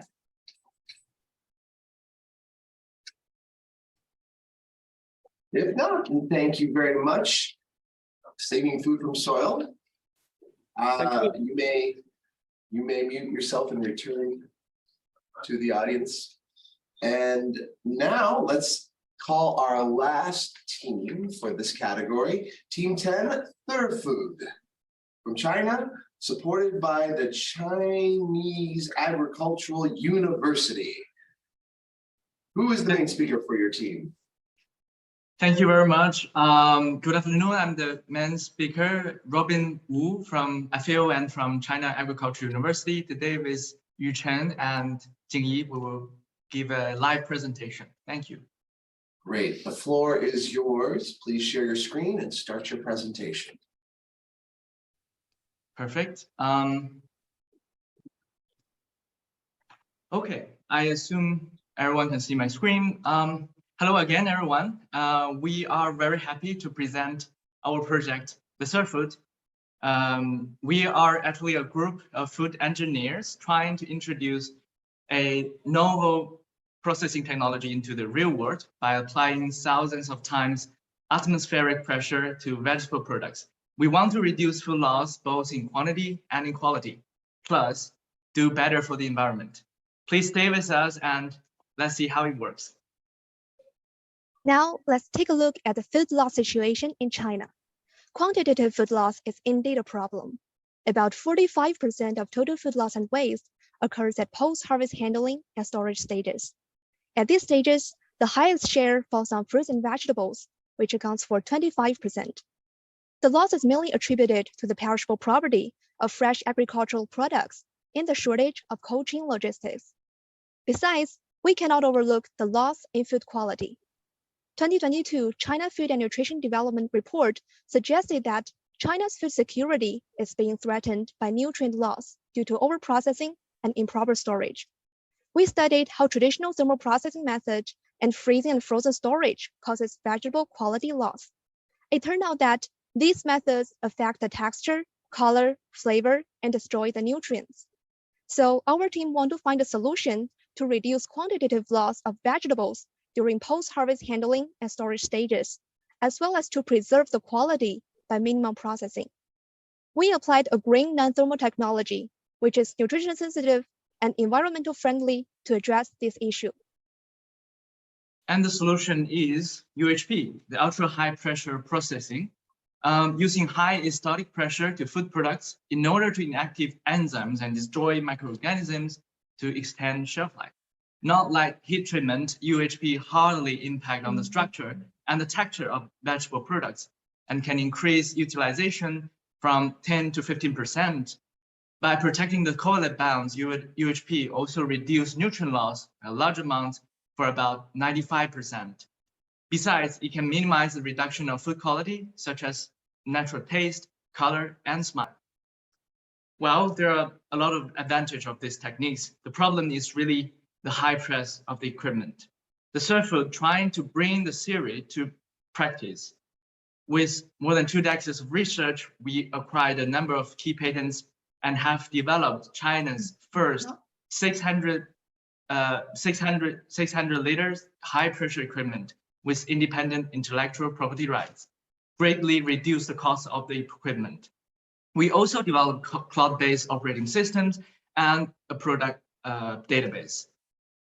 Third Food production line was tested in Sichuan in 2020 to produce ready-made vegetable dishes. It performed perfectly and reduced the usage of electricity by 80%, water by 29%, and hardly used the gas compared with traditional technology. As for the products, UHP vegetable excelled with improved raw material utilization by 10%. More edible vegetables were used. with preserved nutrient and quality. And the products can be stored at the room temperature for about 6 weeks. We believe that UHP has a great market in China. As you know that the ready-made dishes market growing fast in recent years, but very few UHP products are available in China. The global market of UHP is huge, and when we compare the number of production lines, there's a huge gap for China to catch up. We believe with different drivers such as policy, consumer concerns, and the pandemic, there will be an upgrade in ready-made dishes. UHP ready-made dishes will share 5% of the market in 2025, and Surfood is here working on filling this gap. Surfood is targeting the business side. Compared with thermal processing, the annual emission of CO2 can be reduced, which is more than 400 tons. We can also reduce the use of gas, electricity, and water, which saves 0.76 million yuan per year. The gross profit of the second year is nearly twice of the thermal processing. The ownership will be divided into 3 parts, including our founding team, National Fruit Vegetable Processing Engineering Center, and Baotou Kefa. These partners also entitle us to leverage technical support at competitive prices. With more than 20 years of expertise, Surfood provides a one-stop solution to outfit the entire production line with self-developed UHP equipment. Although Surfood is in its early stage, with all those intellectual properties, partnerships, and experiences, we have the confidence to gain interest from potential investors, and we are expected to make profit in the 3rd year. Looking forward, we will expand our UHP products line and invest in R&D in other non-thermal food processing technologies to reduce food loss in the future. And the Surfood aims to be the top UHP solution provider in China and contributing to the transformation of food processing to achieve economic, social, and environmental sustainability. Thank you so much and for listening, and we're looking forward to your comments. Thank you. Thank you, Team 10. Surfood from China. And now, do we have any questions for Team 10?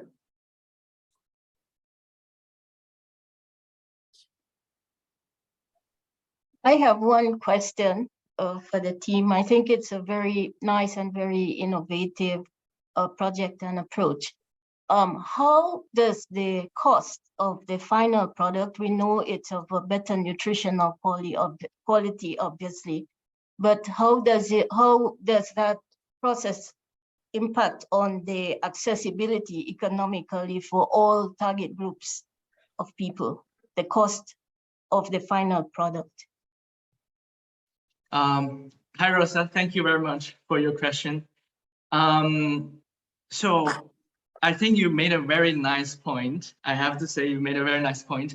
Our products, the UHP is currently compared to the traditional processing techniques. UHP is targeting on the high value added products at this moment. So we are, as we mentioned, maybe I can put up my slide again. We are targeting on the ready-made dishes in China. So it's from the business side, and we're targeting middle class in China. There's a great opportunity there to of the market. So compared to the price, the products we have compared to the heat treatment is expensive, is 15 or 20% of expensive than the traditional products. Thank you. Thank you, Ms. Rolla, for your question. Judges, is there anything else you'd like to ask Team 10? So one question, what's your technology and is different with traditional and similar project and technology like the can? So we use a lot of can. What's your special for your project or technology? Thank you. Thank you, Professor Nie. I think the key difference is the thermal treatment. If you try the canned vegetables, I think you will agree with me, the taste and the texture is not good. Sometimes you will have the cooking flavor, sometimes the texture is really soft and it's not like a natural. But for the high pressure processing solution, we're using pressure without any heat. So there's no adverse impact on the quality of the product. You can taste as the nature as much as possible with the nature products.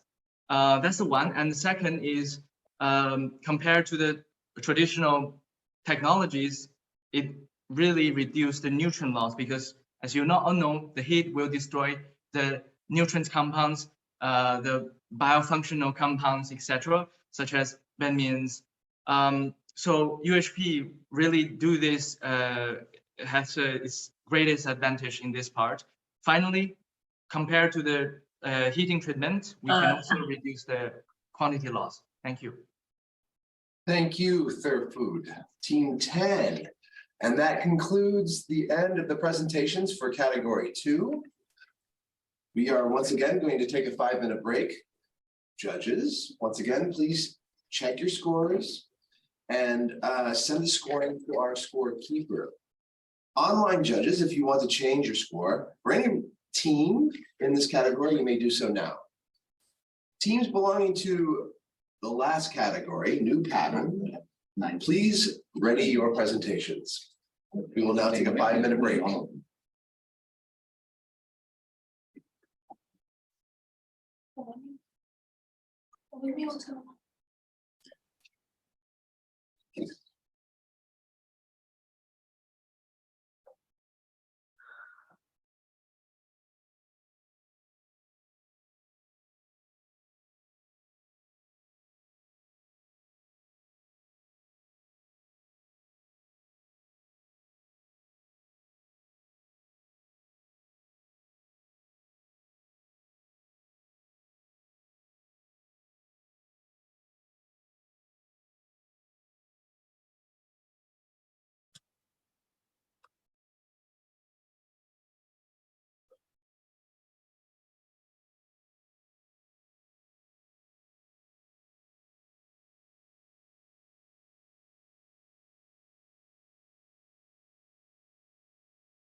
Okay,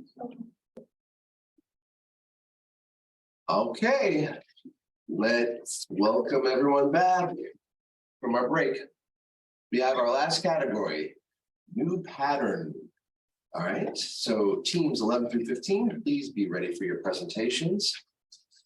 We're going to start with team 11, Agrotech plus Fresh from Kenya, supported by the YPARD in Kenya and Agrotech Plus Limited. Okay, so who is this main speaker for your team? Thank you, greetings. This is Ms. Sharon Chacha. I'll be the speaker for the team. Hello. All right, our colleague will play the 6-minute video for you, and then we'll start our Q&A session. And please, let's be mindful of the time, okay?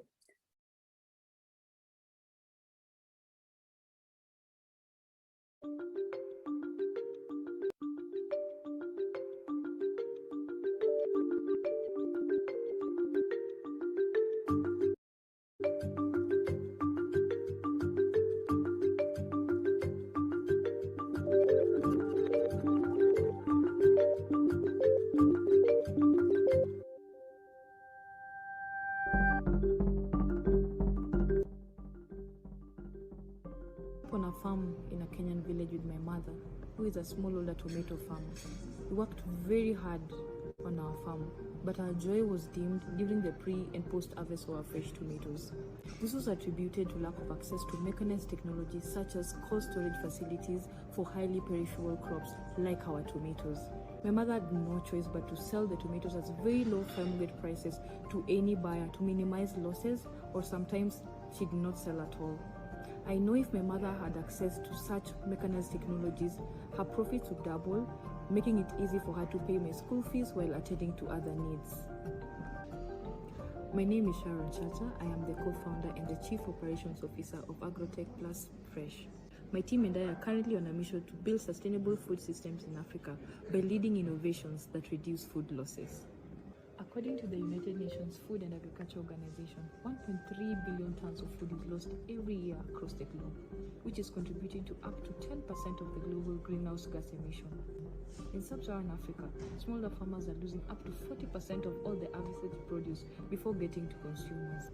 Just in our pilots community here in Kenya, over 20,000 farmers are losing nearly $2 million every year due to post-harvest losses. This problem inspired us to start the Agrotech Plus Fresh. Our innovation is a solar-powered cold storage preservation technology that extends shelf life of perishable produce from the normal 5 days to 21 days period. Bundled with a digital market platform that connects farmers to ready market to help reduce post-harvest losses, increasing their income by up to 40%. We have started storing tomatoes, which accounts for 38% of the total national vegetable expenditure.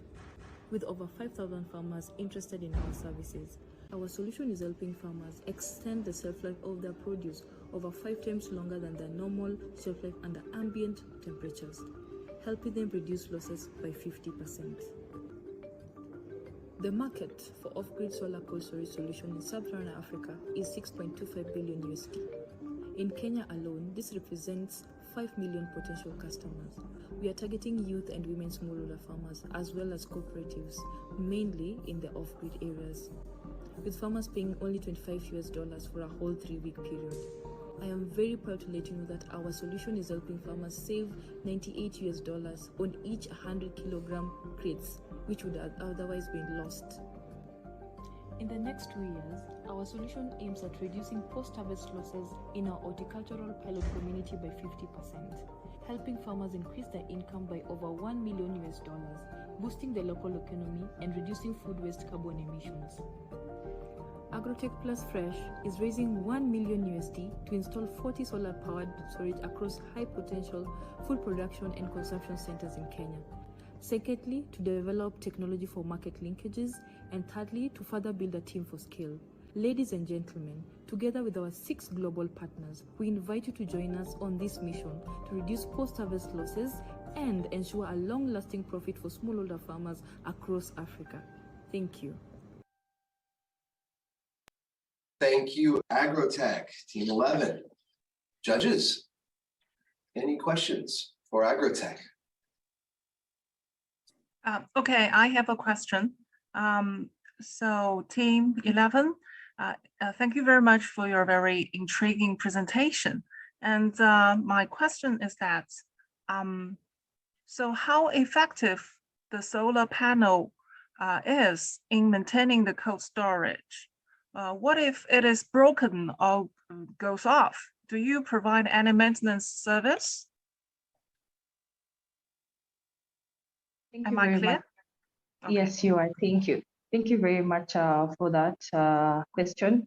So first, we'd like to say that our cold storage are very effective because one thing we look at is and we encourage our farmers is to look at the maturity index of their produce. That way, we are able to prolong the shelf life of the produce. In terms of maintenance, yes, we have to have backup, but this is a solar powered cold storage. And in most rural areas, the sun is, in terms of power, getting the solar power is not a challenge. But of course, we have to get a backup and also do maintenance just to make sure that everything runs. So we have quality assurance and checkpoints just to make sure that everything runs smoothly. Thank you. Okay, good. Thank you. That's all my questions. Thank you. Are there any other questions for agrotech? For Team 11? If not, we will thank you for your presentation and answers and move on to Team 12. You may now mute yourself and join the audience, Team 11. Next is Food Savior from Vietnam, supported by Fulbright University in Vietnam, the Niagara College in Canada, and the KAIST in Korea. Welcome. Who is the main speaker for your team?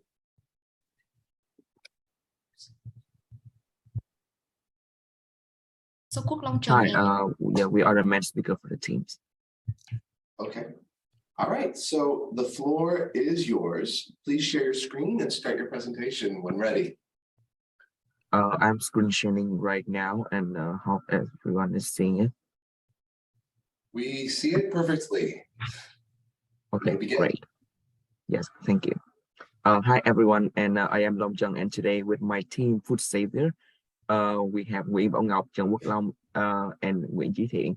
And unfortunately, Nguyễn Chí Thiện cannot make it today due to his schedule in KAIST in Korea. So we would love to make it. We will demonstrate on how we can save the waste and make a meal with Food Savior. So the seriousness of food waste and loss is undeniable. So I just want to make a few significant facts.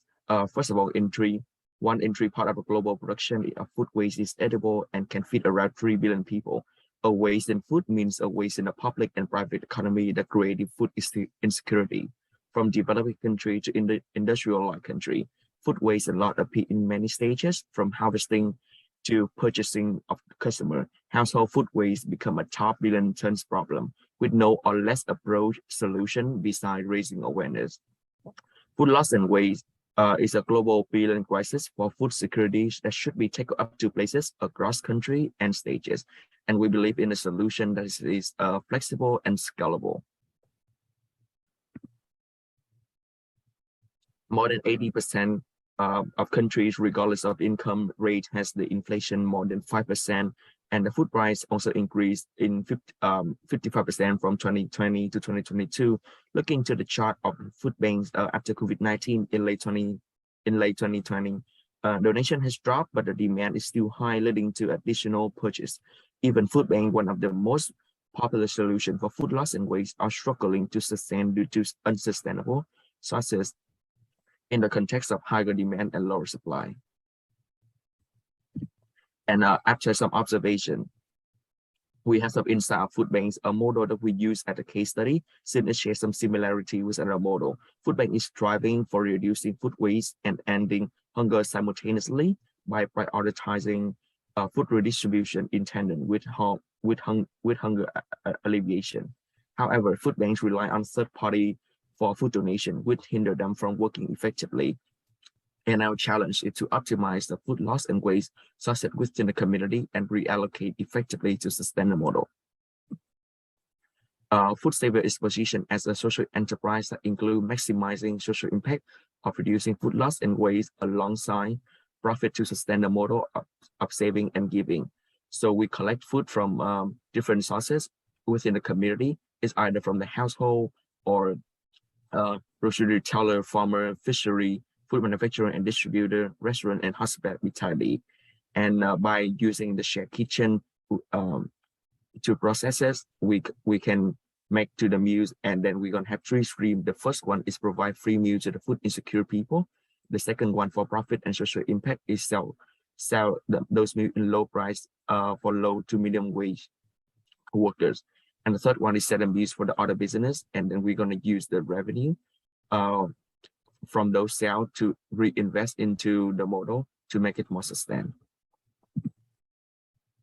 Yeah, so we design the partner personnel for our social enterprise first for the provider. We target those of who have available sources of food loss and food waste due to the negative influence by lack of storage, consumer preferences, or cosmetical challenge or quality-based contract, and they are open for food recovery program by donation or selling it to them to us at a low price and of course take the sustainability seriously. And for the shared kitchen, we prioritize any equipped kitchen meeting the sanitary and cleanliness condition within the community, for example, like the school kitchen or commissary kitchen, and they ideally take philanthropy and sustainability seriously by donating or lending the kitchen at a low price for us. So for enterprise, we target the business taking corporate social responsibility seriously, and they are open for matching grant programs that means that when they purchase one meal for their staff, it means that they will offer one free meal for the food insecure person. So these are some key activities that we will do in our project Food Savior. So we will collect the edible food loss and food waste at the lowest price or donation of businesses in household. For example, that conduct the agricultural recovery at farms or picking up asset inventory at the food manufacturer or storage facilities and hand packing houses, or receiving unsellable items from packaging errors or internal quality control mistake at the processor. And finally, the recovering close to court or cosmetically unmarketable at retailer and exit product at the food service facility. And we also process the food lost and waste into meals by utilizing the kitchen of the community, like school, church, pagoda, or commissary kitchen, and then providing the meal to the disadvantaged through the network of our local charities. And we sell meals for enterprises and low to medium wage workers to make money and reinvest into our business model. So overall, our business model embraces three core values. The first one, we aim to provide a double win situation, that we want to decrease the total food loss and waste, and secondly, to combat the global hunger by reallocation. And for the core value of innovation, we are innovative by being scalable, because the food sources can be received by either donation or purchasing within the community, either household or business across countries. And we also use the revenue and fund to sustain the model in the meantime of feeding the hunger, which is also our core value of sustainability. So this is the end of our presentation. Thank you so much for your listening. Perfect timing. Okay, moving on to the Q&A. Any questions from the judges? Anyone? Yeah, take it, Mr. Watson. Thank you. Thank you very much for your interesting presentation. I see from your food sources, from your surplus foods, you listed one of your sources as household. It's in my mind, it seems to be a little bit complicated. So how do you source from households? You ask how do we sort the ingredients from the household? Yes. So we will try to. So we're gonna have a QA team try to make sure that we receive raw ingredients and unused raw ingredients. That because usually we're gonna have when the customer they buy from the retailers, they're gonna have impulse purchase, and sometimes they're gonna keep it in their fridge and they're not gonna use it.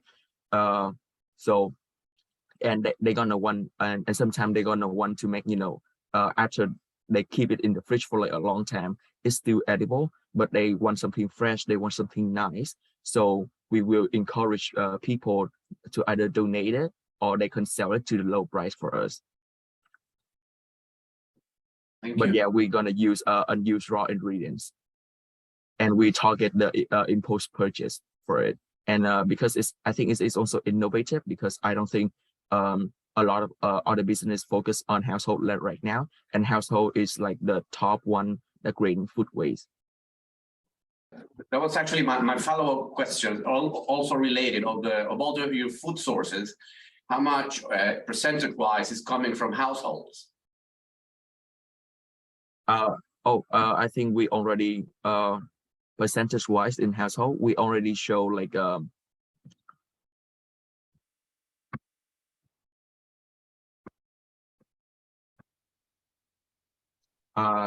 so I have in here like household create 569 billion tons, yeah, of food waste, compared to like food service like 244 billion tons and 118 billion tons in retail. Yeah. Okay. Yeah, All so right, thank you. So I just want to add a little point that this is a very nice point, because we know that the household waste is really hard to solve in general, especially the globally, and we know that we will have some problem related to logistics. How we can collect the household waste and collect all of that and storage it to have the safe food. But because this is a very big problem and nobody before that have tackled that problem, but if we don't have any pioneer on tackling the household waste, the household waste will never be solved. Yeah, so we want to tackle the household waste by trigger the altruism of the family of the household. That is mean like the matching grant, like if the household give away one food waste or food loss, it means that they could help the disadvantaged group have the one meal. Yeah, so it's about the problem of the altruism, and we want to tackle the household waste. Yeah.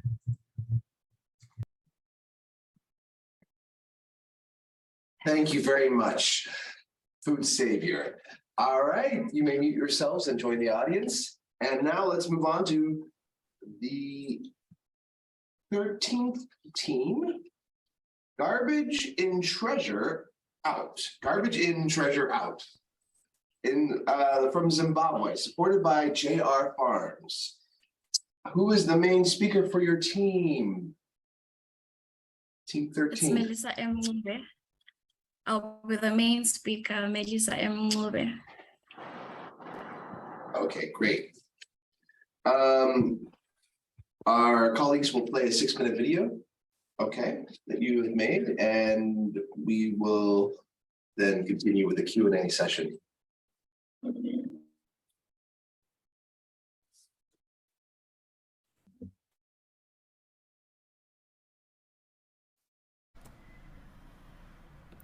To start off the call, I'll present the name of our team. We are Team Gito, an acronym for Garbage In, Treasure Out. We came up with this name to represent our project, which is based on reducing food loss and wastage by analyzing the cassava value chain. We felt that this project name thoroughly summarized how we intended to approach this hackathon, which I'll further explain in this video. As a team, we're all representing JR Farms, a leading agribusiness determined to transform agriculture in Africa.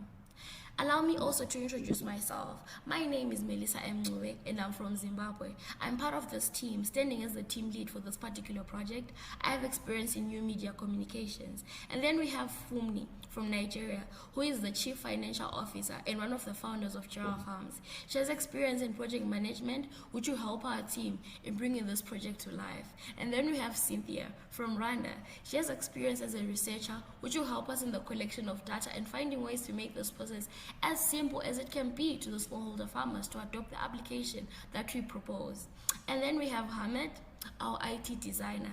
Having worked in the non-profit and private sector in Nigeria, he has helped companies build and manage their websites, which will come handy for us. And then finally, we have Itunu, who is our factory manager and has been working in the agriculture industry for over a year, which gives the experience related to agriculture and food loss production. Let me take you through the background of our problem. You see, cassava is an important food crop to about 200 million people, and it is widely cultivated by about 30 million farmers, which means that it opens businesses to processors and traders. However, post-harvest loss is still a perennial problem faced by the cassava value chain. I'll break down this problem. I'll break it down into 3 parts. Market of takers. You see, smallholder cassava farmers actually lack access to the market for their produce, hence contributing to food loss. And then we have post-harvest loss. Cassava generally has a short shelf life. Therefore, without efficient transportation, the cassava will go bad before it even reaches the market. And then finally, we have wastage after processing. When off-takers actually process this cassava, they are left with cassava peels, which can be an environmental hazard. So how are we planning on attacking these problems? We designed 2 solutions. The domesticated mobile application, which is a multifaceted application which plans to bridge the gap between the smallholder cassava farmers and the market off-takers to reduce post-harvest loss among farmers, which solves the first 2 problems that we have of market off-takers and post-harvest loss. And then our second solution will be the cassava livestock feed. Here we'll be processing the waste, which is the cassava peels, to livestock feed, which is our treasure. We carried out a test run under our parent company Giraffe Farms in 2020 with some livestock farmers to actually test this out, and we recorded 100% success. So let me take you through the technical model introduction. You see, cassava is planted in more than 40 African countries, but our focus will only focus on 2 countries, Nigeria and Zambia, which has about 1.8 million cassava farmers. However, these farmers indicated that they incur a lot of losses during post-harvest, and our model will address this issue, and more specifically, how to create treasure from the cassava peels. Let me take you through the steps to achieve this technical model. We have the profile creation, training, and transportation. The profile creation will help us collect the data for the farmers, which will help us link them to the off-takers. And then it will also guide us as Team Keto to get our supplies for the cassava peels. And then secondly, we'll have the transportation. We'll partner with tracking services to achieve delivery in time and also provide wooden crates for safe delivery. And then finally, we'll teach our farmers about methods to actually improve their quality of harvest. And then let me take you to the real discussion of this, the cassava peel livestock feed. You see, cassava peel livestock feed is basically used in animal feed, which reduces the amount of maize needed, lowering the cost and freeing up valuable grain that can be used by human consumption. In this case, we're trying to say that the maize will be used by humans, and then these peels, which was waste, will be used for the livestock feed. It also reduces environmental pollution and minimizes post-harvest loss. The heart of the project was a procedure that we developed that converts wet cassava peel into energy-rich, high-quality animal feed. How to get the livestock feed? First of all, we sort the fresh cassava peels by removing the stems, and then secondly, we grate it into particle sizes, and then the third step will be the pressing of the grated cassava peels into woven bags using a hydraulic jack and wooden planks. This will be stored away for 5 to 7 days, and then the result, as you can see, the chickens feeding on it. The pressed cassava peel cake is regrated to loosen it into free-flowing material that can be subjected to sieving to separate the fine mash from the coarse mash. The final product, with 10 to 12% moisture content, will be bagged and stored safely for 4 to 6 months without any spoilage. So, scalability. Basically, we're going to use the network of farmers our parent company already has, Giraffe Farms, and we'll leverage that to gain momentum and extend operations to other cassava producing countries, working together with other partners like IFAD and IITA Zambia who contribute to the success of this project. This is a mobile app interface application that our team has been working on. This is still a mock design, and we're still working on improving it. Thank you for this opportunity, and we hope to hear from you soon. This is Team Keto. Thank you very much. Team 13, garbage in, treasure out. Do we have any questions for the leader of this team? Okay, I have a question for this team. And thank you very much for your very exciting presentation.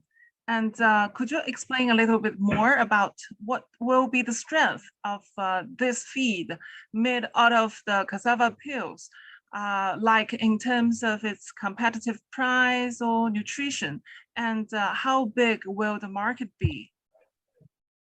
Thank you for the question. So usually in sub-Saharan Africa, they usually use maize to make livestock feed. But in our case, we're taking cassava peels, which is something that is not generally used. And we realized that cassava peels actually, from the test run that we did in 2020, we realized that it actually has the same effects as maize, like the benefits contributing to like the strength of animals. Let's take, for instance, the chicken feed that we created. We realized that the animals, they were still the same, like the same, the results were the same, regardless of the type of feed that we used. So the advantage of this is, instead of using the maize grain that can be used to like feed people, we can actually take this wastage that was being thrown away to actually create this livestock feed. And I think we showed it in our presentation, whereby we stated that like it contributes to about 60%, like the benefits that it has. It has about 60% energy nutrition. I'm not sure whether I answered your question correctly. Yes, clearly, very clearly. Thank you. Thank you. And that's my questions. Thank you, Ms. Chen. Any other questions? We have about a minute. Just one quick question. I really want to congratulate you on upcycling the waste of the cassava to feed. That's fantastic. What do you have any challenges in terms of collection of that waste? Or are the quantities that you're able to source using your systems, your apps, adequate to actually, reach the level of production that you would require in, say, any one of your facilities or locations where you've been working so far? Thank you for the question. So right now we're working with about 500 farmers, and the main challenge that we had was actually reaching out to all of them, which contributed to the domesticated application that we're planning on creating. With this application, we're going to have a database for all the farmers, and we'll be able to reach out to them in time before they actually do their harvest. So the main challenge that we had was reaching out to them together, but we hopefully with this application, we'll be able to reach out to them in time. Thank you very much. That concludes our time for Team 13. You may mute yourself and join the audience. Thank you. Okay, Team 14, reducing food loss during production through full process service model. China, supported by Chongho Bridge. So, who will be speaking for this team? Good morning or afternoon. I'm Yuran, and I'll be acting as the main speaker for Team Chongho Bridge. Thank you.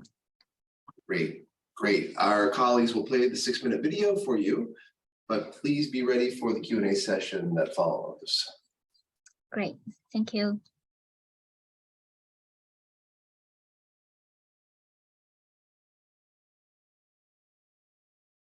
Dear distinguished judges, ladies and gentlemen, my name is Yi Ran.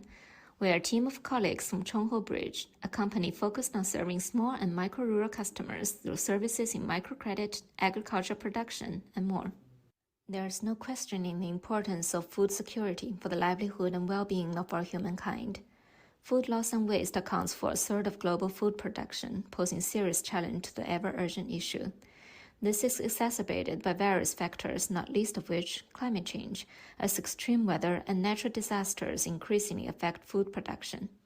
To address the challenge, we need to be aware of food loss and waste along the value chain, beginning in the stage of production. Smallholder farmers are key stakeholders in the agriculture value chain. China has the largest number of small farmer households in the world, who constitute the majority of food producers. Chongho Bridge has been serving the rural market for over 20 years, and we observe several characteristics of small farmers that tend to lead to food loss. Due to their small and dispersed nature, small farmers have difficulty adopting technologies and machinery that require more advanced knowledge, skill, or economy of scale, and are more vulnerable to disasters and changing soil and weather conditions caused by climate change. Moreover, with the outflow of young labor and non-agricultural income increasing in percentage, farmers are investing less time and resource into the field. While the government and some large agribusinesses have set up social service networks, the impact is limited, either due to lack of financial sustainability or the focus is mostly on large-scale producers. It remains a dilemma to support small farmers in a way that's both accessible to them and commercially feasible. Chongho Bridge is able to fill this gap with our ability to provide both digital network and people on the ground, with a wide coverage of branches in over 400 counties. We developed a service model that combines resources, equipment, technical support, and production management services through collective scaling to promote climate-friendly smart agriculture in a way that is tailored to small farmer needs and habits. In a comprehensive service package, we address specific challenges faced by small farmers in each aspect of production. Let's take a brief look using solutions we developed for corn and wheat in Xinchai and Handan in Hebei province. For example, we observed that during sowing, farmers lack awareness about seed dressing and often fail to master the best sowing depths, seed and fertilizer intervals, and timing.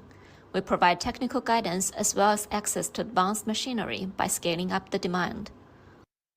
And during field management, farmers only treat pests and diseases when there's obvious symptoms. But we are able to prepare prevention and nutrition formulas to improve stress resistance, and detailed instructions up to time of day to apply them. And farmers are often busy with other activities. Our service station managers conduct regular monitoring to ensure that any problems are spotted in time. We also help farmers adapt to and mitigate impact from climate change, helping them choose resistant crop species and planting methods, giving weather notice and guiding farmers in resuming production after natural disasters. Tapping into the scaling effect of our platform, we are also able to reduce grain loss in post-production stages by reducing intermediate links. The service is delivered through a combination of an integrated digital platform and village-level service stations with local station masters. Farmers can mark their location on the satellite map and enter planting information on the digital platform. They will receive a tailored planting solution and get reminders for sowing and harvesting time, weather warnings, etc. They will also be automatically matched with online experts for any questions. Station masters will conduct regular monitoring and provide human touch that's crucial to rural customers. We are working closely with village committees and relevant local government departments to build demonstration villages that we can replicate and scale up. During the pilots, we also conduct free training and promotion campaigns to promote the concept of sustainable food production and consumption, as well as adaptation and mitigation of climate change. Key work components include field research, design of technical solutions, development of digital service tools, as well as piloting of the model before scaling up. We take an agile approach and are already in the process of testing some of the services and tools. Here are some of our target indicators. Income generation will be from the sales of the service package. We expect a negative profit in the first year, but that's mostly due to upfront costs. With research and system development, based on initial projections, we will start making a profit in 2023 with business expansion, and the margin will increase to around 3% in 2024 and 5% in 2025. The project is supported with Chongho Bridge resources, and we will also be utilizing our growing partnerships with local government and value chain stakeholders to promote expansion and long-term development. Our solution will contribute to multiple sustainable development goals.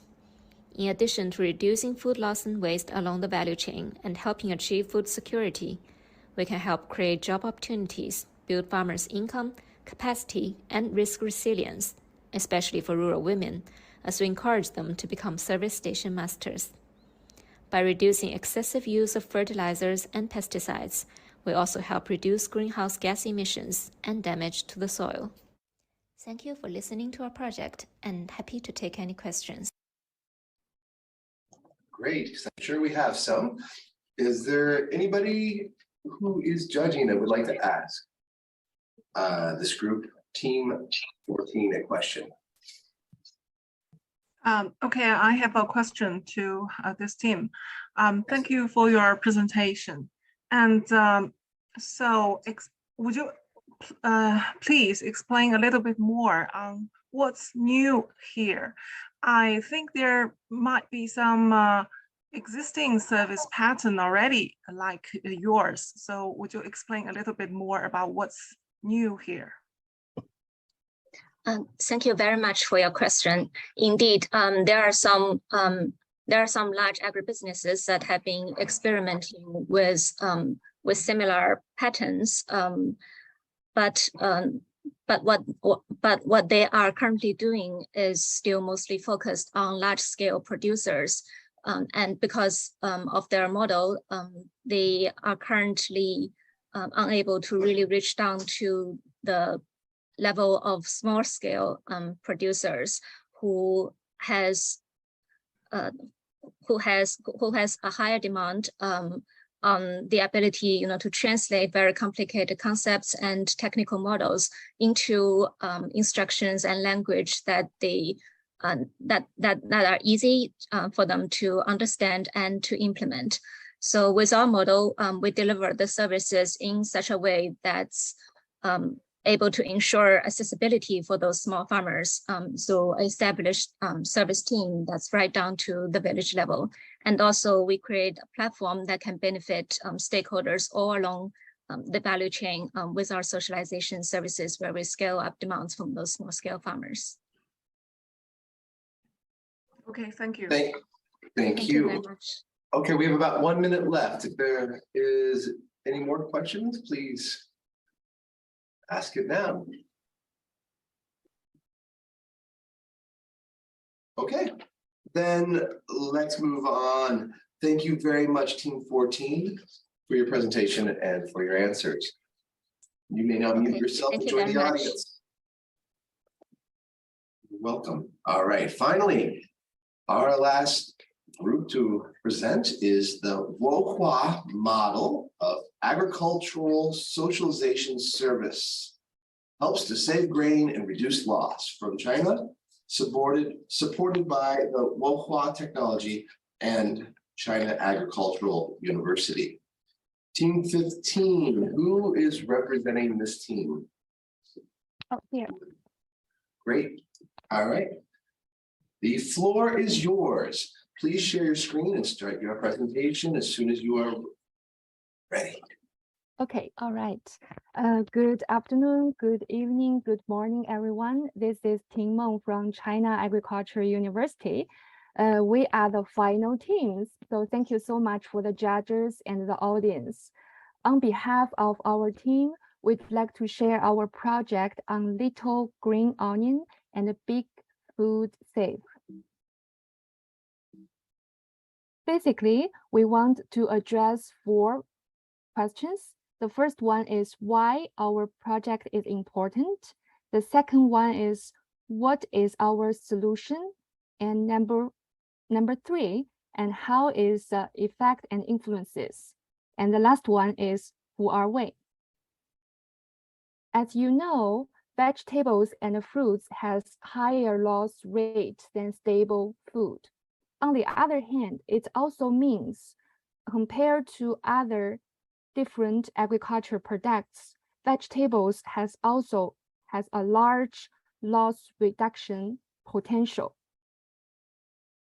In all segments of the green onion industry, from production, circulation, processing, and sales, we do see at current stage, it all leads to serious losses.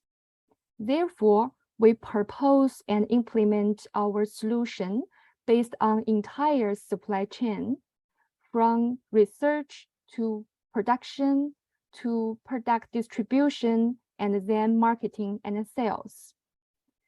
In all these segments, it will help us to reduce the food loss. Here, I want to emphasize on seed coating and intensive harvesting. So on your right-hand side, you can see a photo, and the cute pink peel is coated seed of green onion.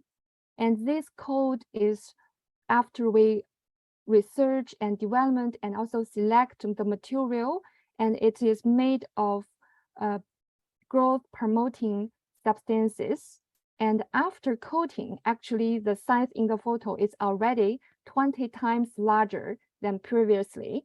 So previously, one hole with a number during seedling stage, one hole with a number of seeds, but currently with this improved coated seed, one hole with exactly three seeds, which is largely increase the efficiency. During harvesting, and the photo also show our automatic harvesting machine, which is try to help the harvest more efficiently. So as you know, in Shandong province, we have brown soil. So when we want to protect the entire root system of the green onion, so we need to adjust and modify the parameter to make it more suitable to local environment. Through the entire chain, during sowing, our solution can promote the booting rate increase to 90%. During seedling, the emergency rate can be increased to 85%. The harvesting efficiency increased to 90%. During transportation, the weightage rate reduced to only 10%. And processing, the yield rate increased to 80%. During marketing stage, the integrating rate increased to 80%.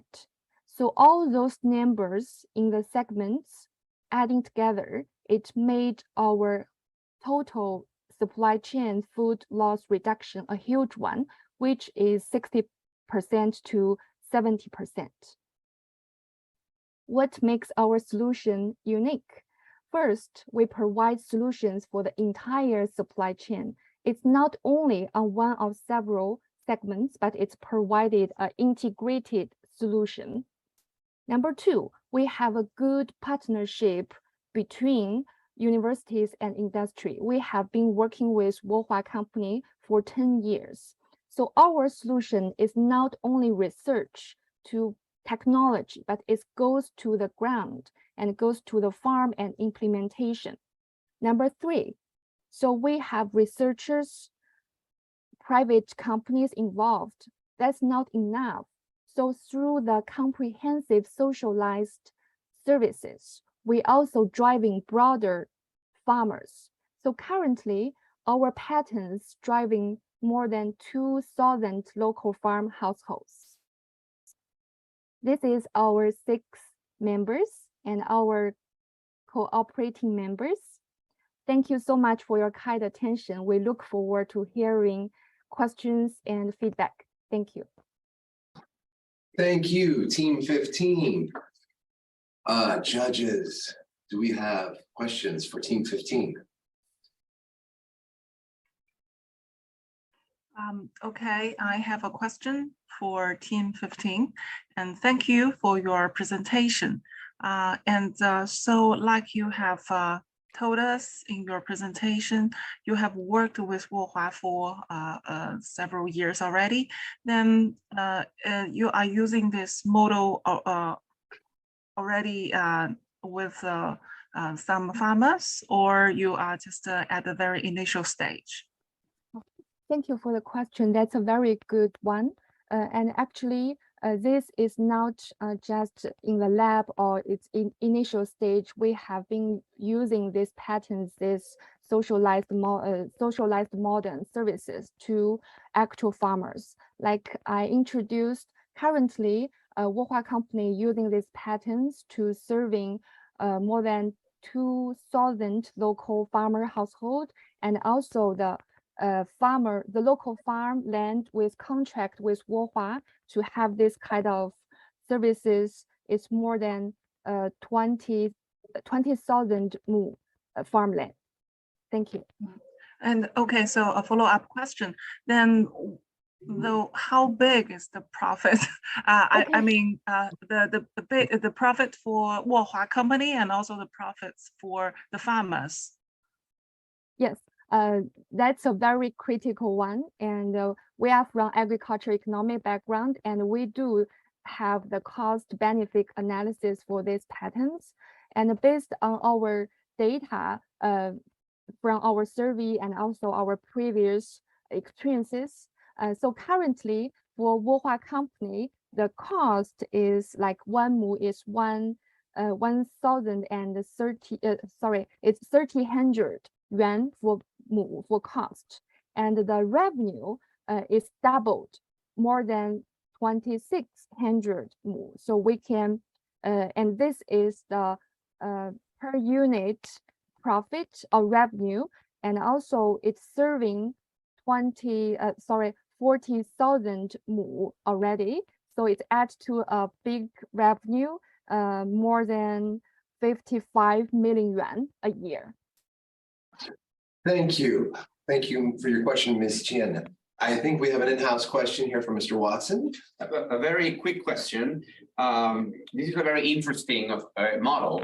So I was wondering if you have any plans to extend this model to other crops, given the limited scope of one product, one crop. Okay, thank you so much for your question. That's also very good one. So basically, at current stage, this patent is mainly located in Shandong province. And so our next step is to running a better business model, and first to improve this patent and the company's reputation, and to promote the technology diffusion and adoption through any other regions of China. And number two is not only the regions, we want to driving and to motivate more smallholder farmers to come into and using this the entire food supply chain solution as they are as the socialized services. So that's our next plan. Thank you. Thank you for all your questions, judges. And thank you, Team 15. Wohua model of agricultural socialization service helps to save grain and reduce loss in China. That concludes all the presentations for this competition. Thank you to all the presenters. Judges, please kindly double check your scores again before submitting in the questionnaire system.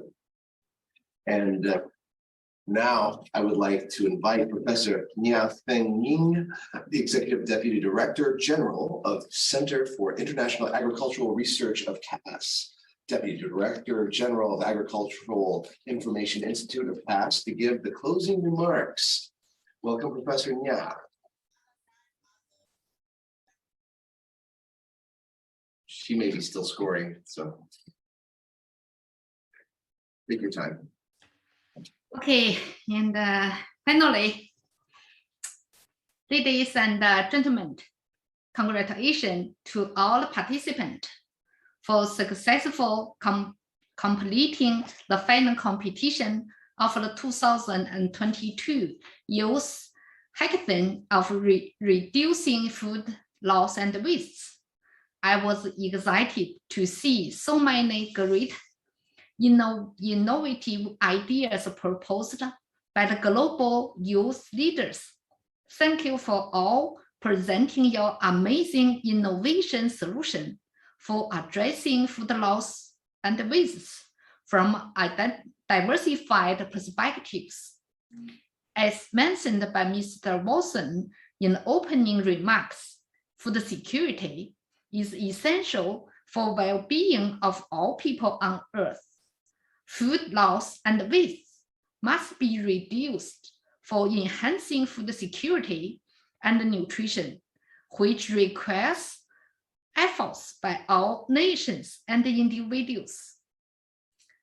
In a congratulatory letter to the International Conference on Food Loss and Waste in 2021, President Xi said, reducing food loss and waste is an important approach to secure food security, which is a fundamental issue for survival of the mankind.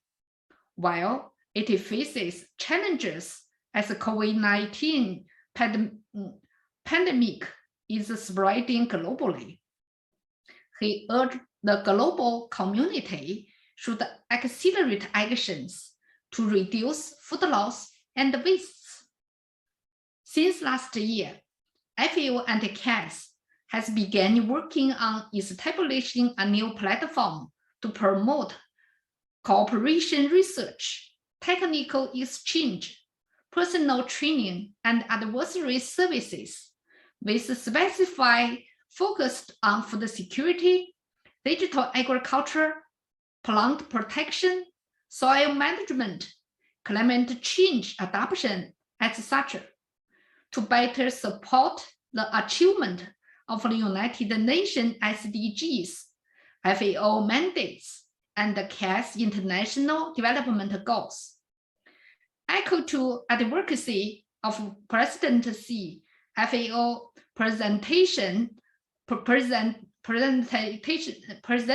in China invited the CIAR and the CAAS to start this initiative to raise the global awareness of food loss and waste reduction, in particular, innovation and youth participant are the core of our initiative. Looking back at the whole event, starting from February of this year, FAO team and the CIAR and the CAS team has been working closely in designing these events to make this event be more inclusive, more international, and more youth-oriented. After a few rounds of communication and discussion, we finalized the 3 tracks, that is, new technology, new pattern, and new service, which was designed to cover the whole agricultural value chain and open to different stakeholders.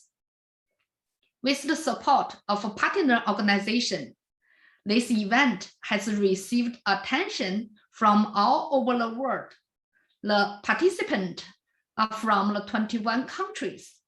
This hackathon is the first event of FAO CAS innovation platform, and also is the first hackathon joint hosted by FAO and CAS. The successful launch of this hackathon has received grant support from many different partners.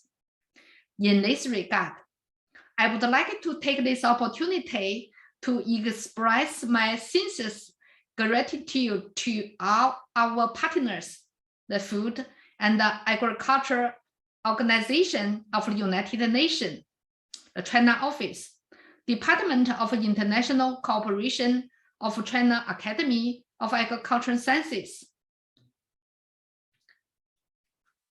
and the World Food Forum, the Young Professionals for Agricultural Development, as well as my team from Center for International Agricultural Research of CAS, for your strong support and their organization of the hackathon. Special thanks to FAO and the World Food Forum for providing this platform to showcase the innovative solutions of global youth leaders in agriculture in promoting food loss and waste reduction. Thanks to all our judges throughout the whole event, in particularly today, we have Mr. Carlos Wilson, Dr. Rosa Rode, Ms. Cao Yingjun, Ms. Qian Yu attended the final competition. Thank you all for your time and support. Thanks for the participants and the audience for attending this final competition. Please stay updated for our future events by FAO and by CAS. Together with FAO and other partners, we are confident to make the hackathon a regular and flagship program in future. Ladies and gentlemen, the 2030 Agenda for Sustainable Development calls for halving the per capita global food waste and retail and consumer level, and the reduction of food loss and wastes along the production and supply chains, including post-harvest losses, SDG target 12.3.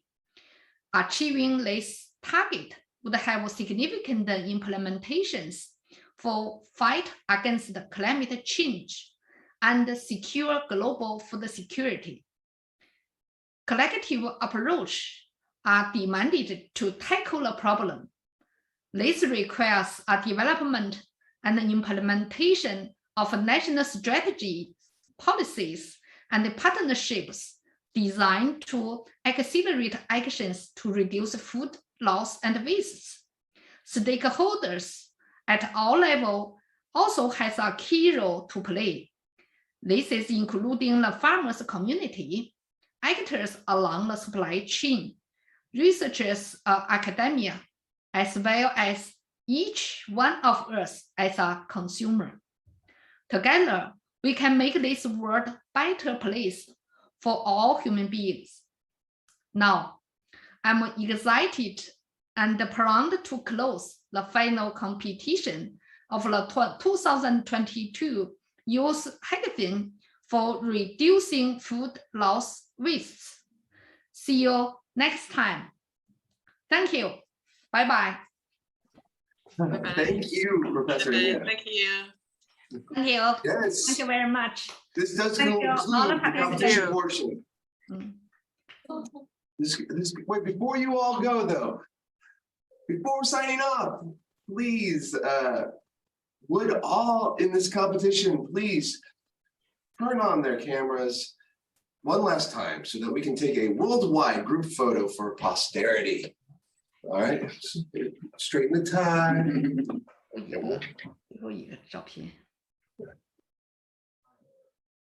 Yeah, everyone who participated today, please turn on your cameras so we can get this, we get up all the heads.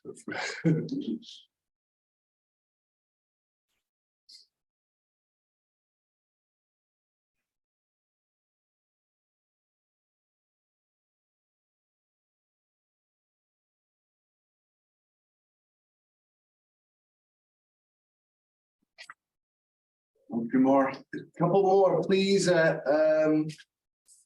Completing mushroom and nosator flow and just a few more. I'm going to get this group photo. So the photo finish. 1 minute. I think that's as good as it's going to get. Okay, Yeah. smile. 3, 2, 1. Okay. All right. Yes. This concludes the competition portion of the 2022 Youth for Food Loss and Waste Hackathon. Distinguished judges, teams, and audiences around the world, once again, thank you for your participation. Teams and audiences, you may now exit the webinar and wait for the email announcement. Thank you for your time. I am pleased to announce that the 2022 Youth for Food Loss and Waste Hackathon final competition has successfully come to a close. Now, as you may have questions regarding this final competition, feel free to contact CIAR or FAO at CIAR@CAS, that's CAAS.cn, or FAO-CN@FAO.org. Thank you. Now, judges, we still have one more bit of business, our internal discussion. We will calculate the scores in the next 15 minutes. Let's have that now. There's still some. Once the participants all exit.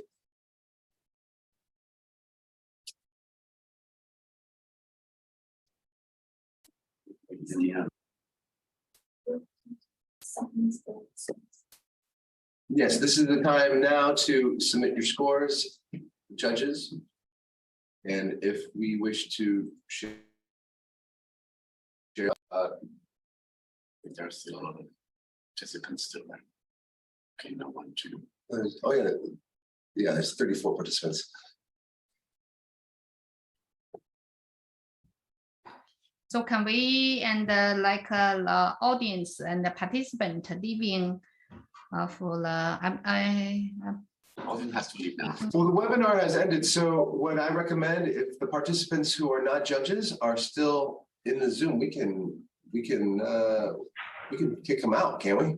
Can we? Yeah, I'm working on it. Have them exit. Whoever is in control of the Zoom meeting.